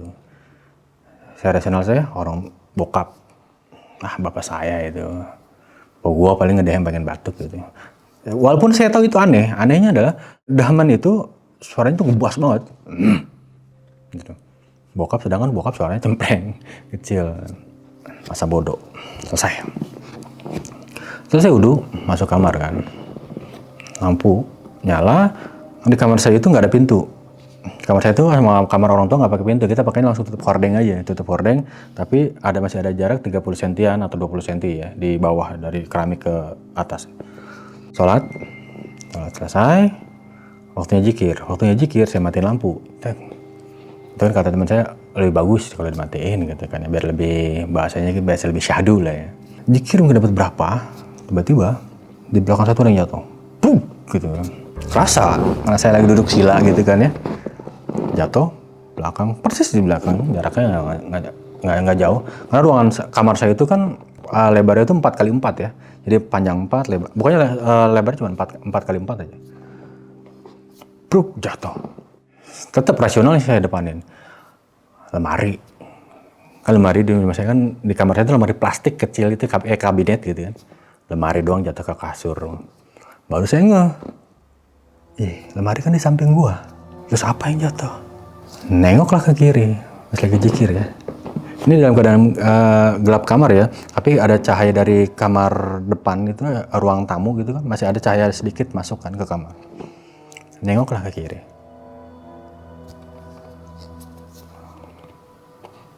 Ada sosok, palanya itu nempel ke tembok, kakinya itu nempel ke tembok ujung. Jadi kalau misalkan kita logikain, panjang kamar saya, luas kamar saya 4x4, berarti panjang 4 meter kan itu. Matanya hitam, bibirnya hitam, mukanya silver, diikat, gede banget palanya, Palanya tuh nggak kayak, kalau gini normal segini ya. Itu tuh gede segini. Palanya mungkin segini, ukuran segini. Saya tahu, astagfirullahaladzim. Langsung saya sadar, ujian orang sholat. Tahajud itu kan sholat paling berat, saya mikir gitu kan. Lanjutlah. Saya masa bodohin. Karena cuma diem aja, nggak ada suara, nggak ada ketakutin, nggak apa. Bau pun nggak ada, sama sekali nggak ada bau. Udah dikiring berapa? Dari kuping, leher sampai ke pundak, punggung. Itu tangan saya, ini saya ngelus. Dingin banget. Tangan. Sabar, ikut. Suara cewek. Astagfirullahaladzim. Ada suaranya sebelah kanan. Astagfirullahaladzim. Coba kita juga sabar, ikut.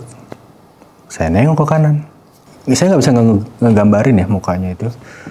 Karena mungkin samar itu. Cuman yang saya ingat itu, bibirnya ini, kalau bukannya yang lebar sini, bibirnya itu begini. Bibirnya ke atas. Kayak orang judes nyinyir gimana sih. Bibirnya miring, ini matanya itu mukanya nggak kelihatan. Jadi saya cuma ngelihat karena ada poni gitu mungkin ya. Poni segini, terus rambutnya panjang gitu, pakai baju putih, bibirnya miring ke atas. Astagfirullah. Mau lari nggak bisa, teriak nggak bisa, bodoh amat lah.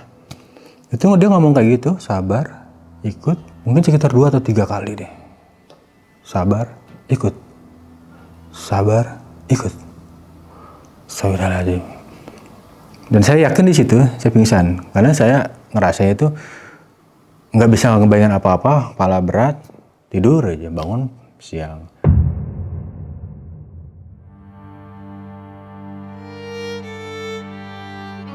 Nah disitu udah nggak kuat tuh, gangguannya kok kenceng banget. Telepon lah teman saya tuh, si R ini, tolonglah, ceritain jadi gua diganggu mulu nih, gini loh. Oh ya udah deh kalau gitu. Nanti hari Kamis malam Jumat, lu ikut gue ya. Kemana? Ke daerah Jatake. Tempat guru ngaji gue, dia bilang gitu. Pas temen bilang malam Jumat ya, dia bilang gitu. Oke. Datanglah kita malam Jumat ketemuan. Kita ketemuan di Jati, daerah Jati itu di Polsek, di Jati situ. Jadi berangkatlah kita ke Jatake itu. Ke rumah si guru itu. Nah, si guru ini dia asli orang Banten. Asli orang Banten, punya murid 11 kalau nggak salah ya. Cuman waktu saya datang itu ada 8 orang. Jadi rumahnya plus padepokan. Datanglah saya berdua sama si R. Mereka tuh lagi ngumpul semua tuh. Lagi baca hadoroh gitu kan. Lagi baca hadoroh, lagi tahlil gitu. Tahlil. Ketika saya datang, si guru ngeliat. Tiba-tiba dia bilang, stop di situ lu. Jangan kemana lu, diam lu situ lu. Jangan masuk lu. Saya kaget kan. Ini orang baru kenal, udah jagoan, depan mata gue, bodo amat saya bilang. Lu kalau misalkan ngajak berantem dah sekalian. Gue ternyata baik ke sini. Saya nggak tahu kalau itu ternyata bukan ke saya. Dia panggil muridnya, si A sama si B. Si A ini saya kenal. Dia itu teman sekolah saya waktu SMK. Ternyata dia berguru sama gitu. Berguru yang sama. Oh iya. Oh lu bilang gitu kan ya. A, pegang sebelah kanan. B, jaga sebelah kiri, gitu kan. Si R nih disuruh ke belakang. Dudukin. Duduk. Ah, jongkokin aja, dia bilang gitu. Udah jongkok deh. Jongkok lah saya. Si Ustadz ini ngambil air pakai gayung. Dia di depan rumahnya itu jadi ada gentong yang dari tanah liat. Terus gayungnya itu yang dari batok kelapa gitu kan. Dia ngambil, baca-baca apa airnya gitu kan, tiba-tiba siramin, muntah. Muntah tuh nggak kayak orang, udah selesai, enggak, kayak banjir yang tiba-tiba itu loh. Dia keluar tuh banyak, banyak banget, sampai lemas gitu kan. Kenapa nih saya bilang gitu kan? Dibacain apa, diusap pundak kanan, pundak kiri, punggung belakang. Selesai, ya duduk.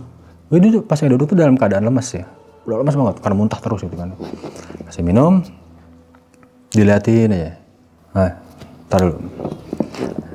Panggil istrinya, dia manggil istrinya, Bon ambil itu, ambil air, dibuat air aqua gitu, gelas aqua. Dia ngambil sesuatu benda gitu, warna kuningan gitu. Dibuka ada keris 2, jadi pas dibuka tuh ada keris kecil 2, masukin. Dia ngelihat, lu punya mantan ya? Dia bilang gitu. Punya lah, namanya laki-laki, dia bilang gitu. Masa iya? Dengan entengnya dia bilang gini, orangnya kecil, rambutnya panjang, alisnya tebal, dan dia ngerokok ya. Kok tahu? Situ langsung kayak bahasa itu kayak wow gitu kan, kayak mes nggak masuk akal. Saya bilang kebetulan, namanya tebak-tebakan, nama orang. Saya mikirnya, so jago gitu kan, mikirnya gitu wajar aja gitu kan. Karena jujur aja kalau misalkan sama kayak gitu, sama praktisi, nggak semuanya saya percaya, bahkan ada yang sama sekali nggak saya percaya. Biasanya kan ada yang sok-sokan gitu. Kayak dia bilang gini, terakhir kali lu ketemu kapan? Dengan tepat dia bilang gini, bener nggak? Terakhir kali lu ketemu di bulan ini. Bulan yang disebut bulan Hijriah, bukan bulan yang kita nasional, bukan. Mana tahu dia bilang gitu kan. Bulan apa sih dia bilang gitu kan. September ya? Hah? Kok bisa tahu? Saya bilang. Bener, sekitar segitu. Apa yang terakhir kali dia ambil dari lu? Atau dia minta dari lu? Saya bilang, kita ketemu, dia cuma nanya minta buku diare kita. Dia cuma pengen baca aja dulu gitu. Udah saya kasih, ya saya tinggal. Jadi kita tuh ketemu, dia datang ke rumah. Alasannya silaturahmi lah sama orang tua, pengen ngobrol aja sama saya gitu kan. Datang, baca-baca saya tinggal, udah saya nggak mau urusan lagi gitu kan. Nggak lama dia pergi tuh, nggak lama udah selesai, berapa lama itu saya nggak tahu, setengah jam atau 1 jam. Pergi, di situ dia bilang, yang saya ingat adalah di diary itu ada satu foto saya yang hilang. Saya ingat ya, fotonya itu masih pakai seragam putih hitam. Waktu pertama kali mau ngelamar kerja, kalau nggak salah gitu ya. Ada di situ. Dan kita tuh ngelamar kerja waktu di tempat kerja itu pernah bareng, ngelamarnya bareng. Jadi fotonya kita sama-sama.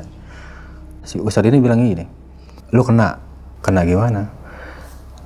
Ini sekian lama lu ketemu gini.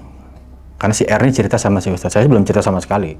Si R ini cerita, yang ngikutin lu ini udah berbulan-bulan. Yang gua tanya tadi dia pas yang tadi pertama kali datang disiram sama dia itu, ditanya, dia itu cuma disuruh apa? Bikin saya itu jadi gila. Pas gue usir itu makhluk, dia bilang, gue bisa pergi, tapi gue nggak bisa menghilang. Maksudnya tuh nggak bisa menghilang dari situ. Gue pergi hanya menjauh. Jadi tetap pantau saya lagi ngapain, saya diapain gitu kan. Ini kalau gue bisa balikin, gue bisa.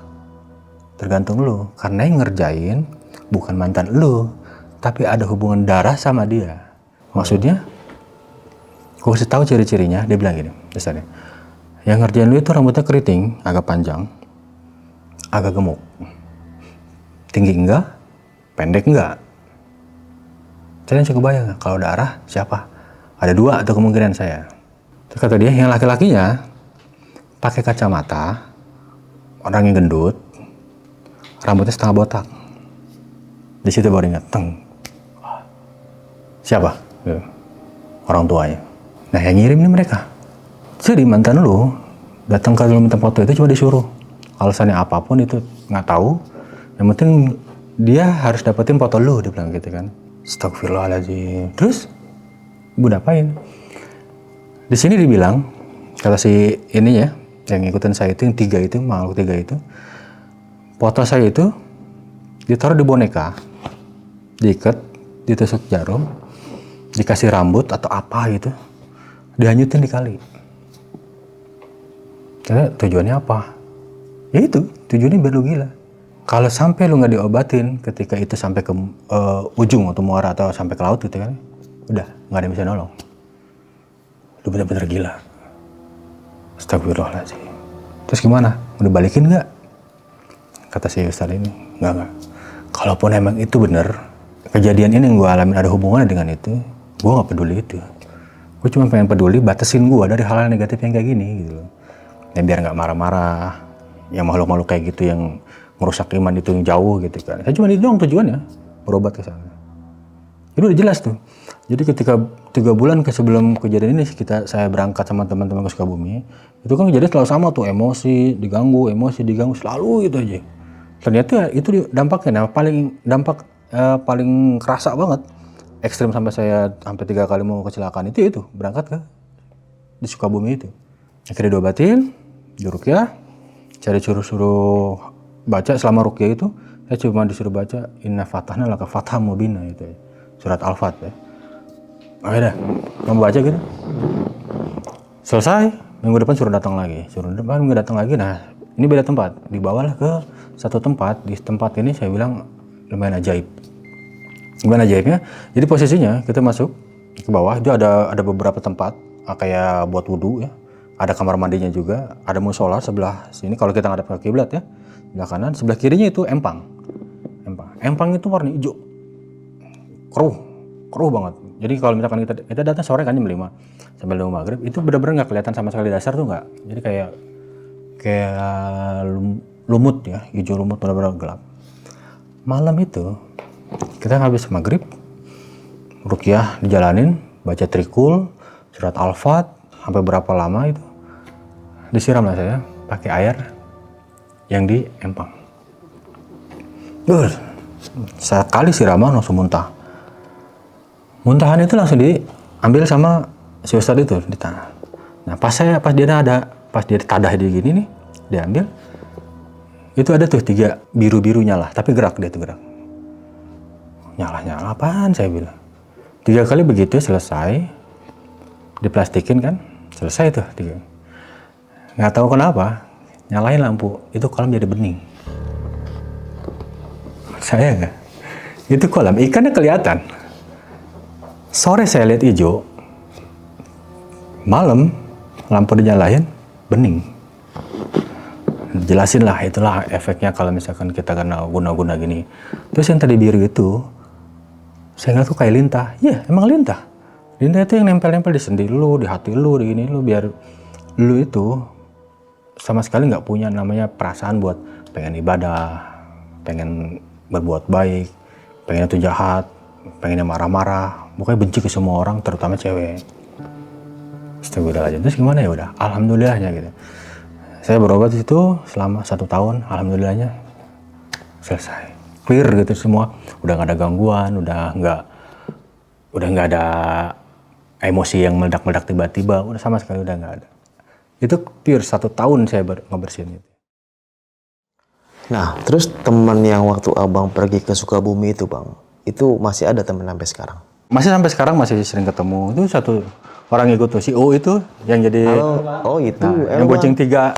Dia bonceng 3-nya tuh nggak cabai-cabai sama karung. Depan 1, di belakang 1. Nah dia nih orang. Saksi hidupnya. Terus pacar abang sendiri nih, sempet diganggu bang sama sosok gitu tuh?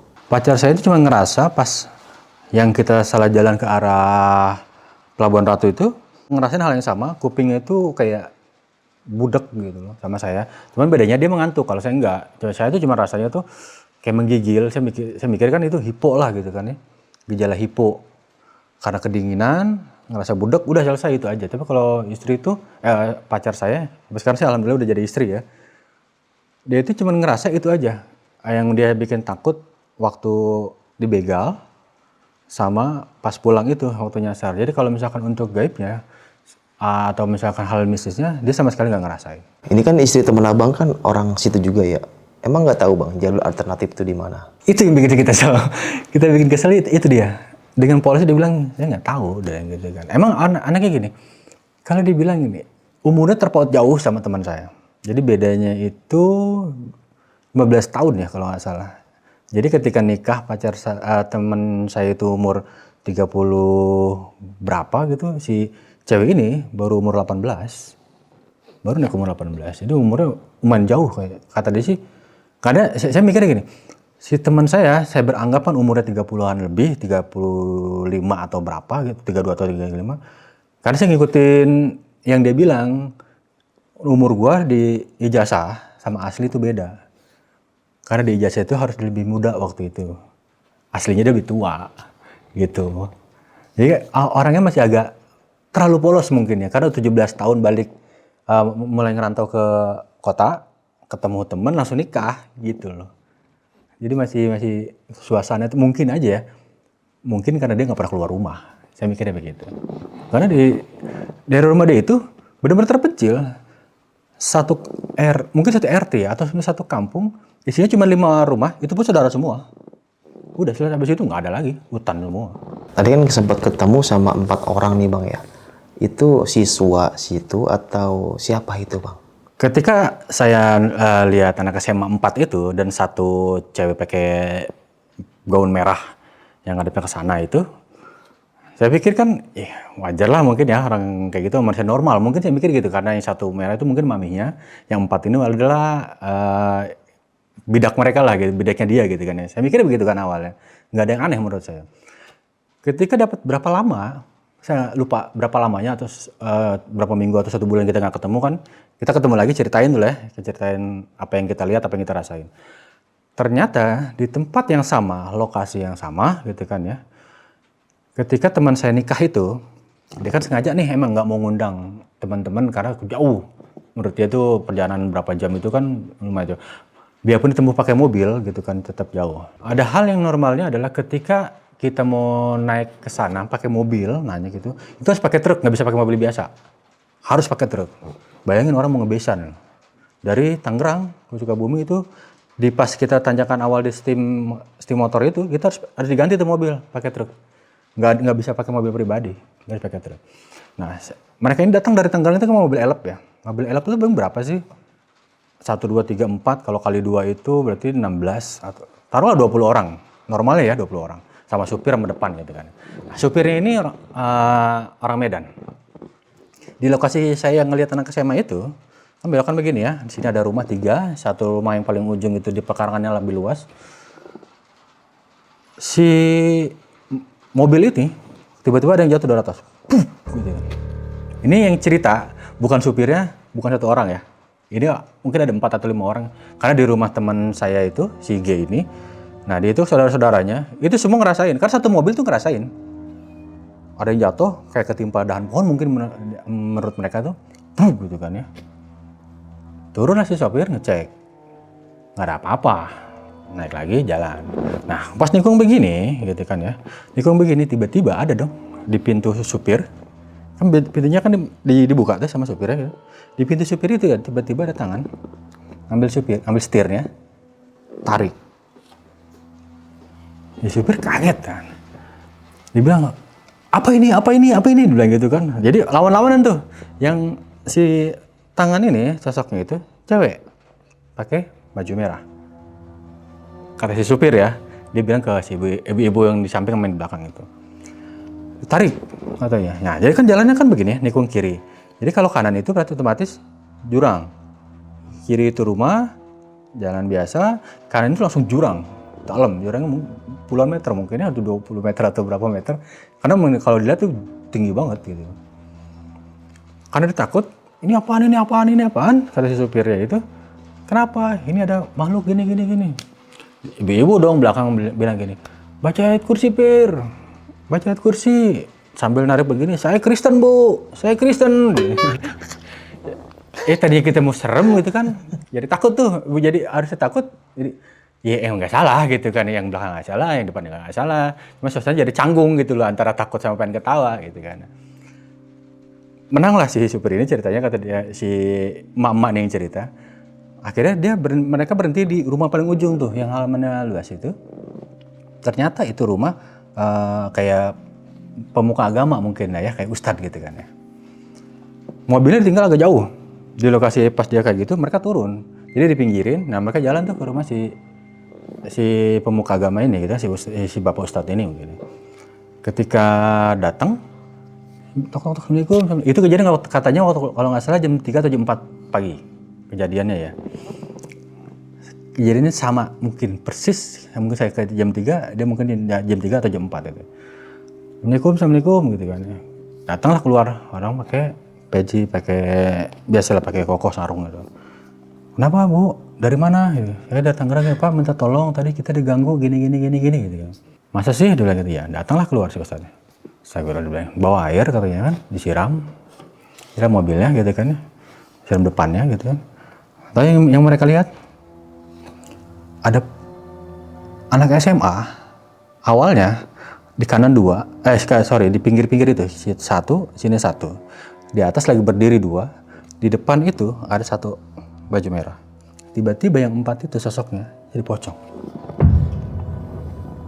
Itu menurut pengakuan si ibu itu ya, yang melihat ya, ibu-ibu itu banyak yang kesaksian itu pocong beneran. Kita semua lihat itu adalah pocong. Yang 4 itu pocong, yang 1 itu baju merah.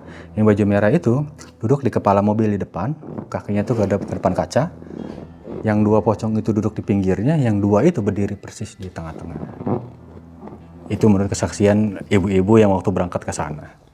Dan lokasinya sama persis. dibilang begitu ya. Karena saya ngeliat nggak tahu nama daerahnya, cuma saya tahunya cuma tikungan ada rumah itu aja. Dan mereka bilang sama di situ lokasinya. Nah di situ mungkin ya nggak ngerti ceritanya awalnya gitu kan. Taunya itu ya dari Ustadz itu dibilang dulu adalah karena kecelakaan mobil, korbannya adalah meninggal. Ya 4 siswi itu anak SMA itu korbannya itu kecelakaan jatuh ke jurang mobil pribadi. Tahun berapa itu? 2000, dibilangnya 2004 atau 2006 gitu kecelakaannya. Saya lupa gitu. Jadi saya nggak mastiin juga. Nggak penting juga buat saya gitu, nyelidikin buat apalah, nggak perlu. Cuman saya tahu itu aja. Lokasi saya yang ngerasain mistisnya sama mereka ibu-ibu rombongan besan ini dari Tangerang sama. Nah nih Bang, terakhir nih. Tadi kan ada sosok yang ngikutin abang nih yang kiriman itu tuh. Itu sosoknya apa aja tuh Bang kalau udah tahu?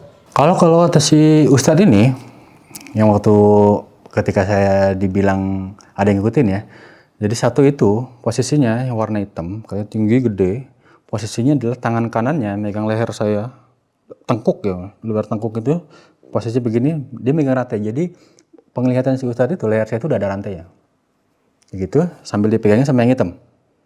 Di sebelah kanan itu sosok cewek. Sosok cewek itu, jadi katanya tangannya itu panjang.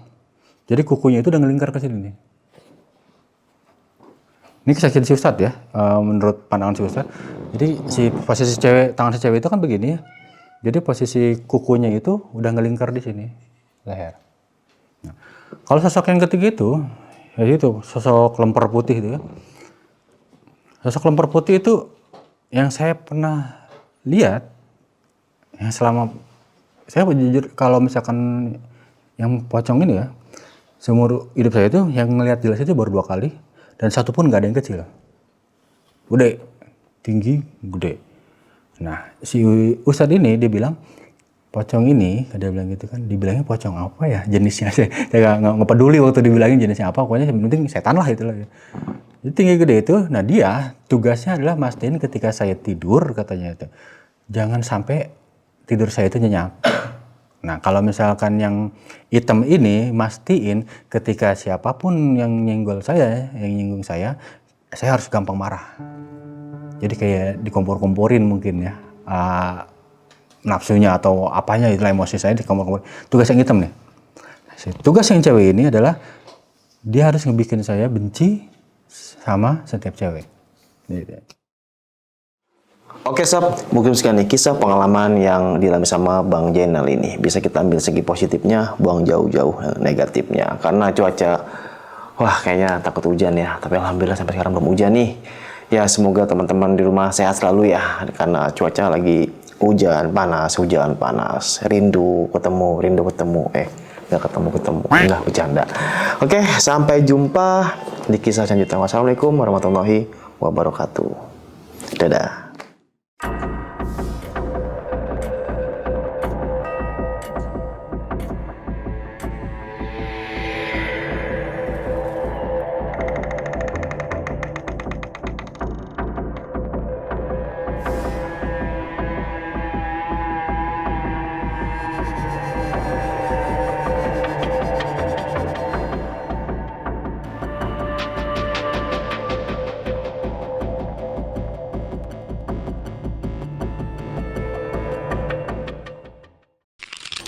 Buat kalian yang punya pengalaman horor, langsung aja chat ke nomor 0877 1671 53372.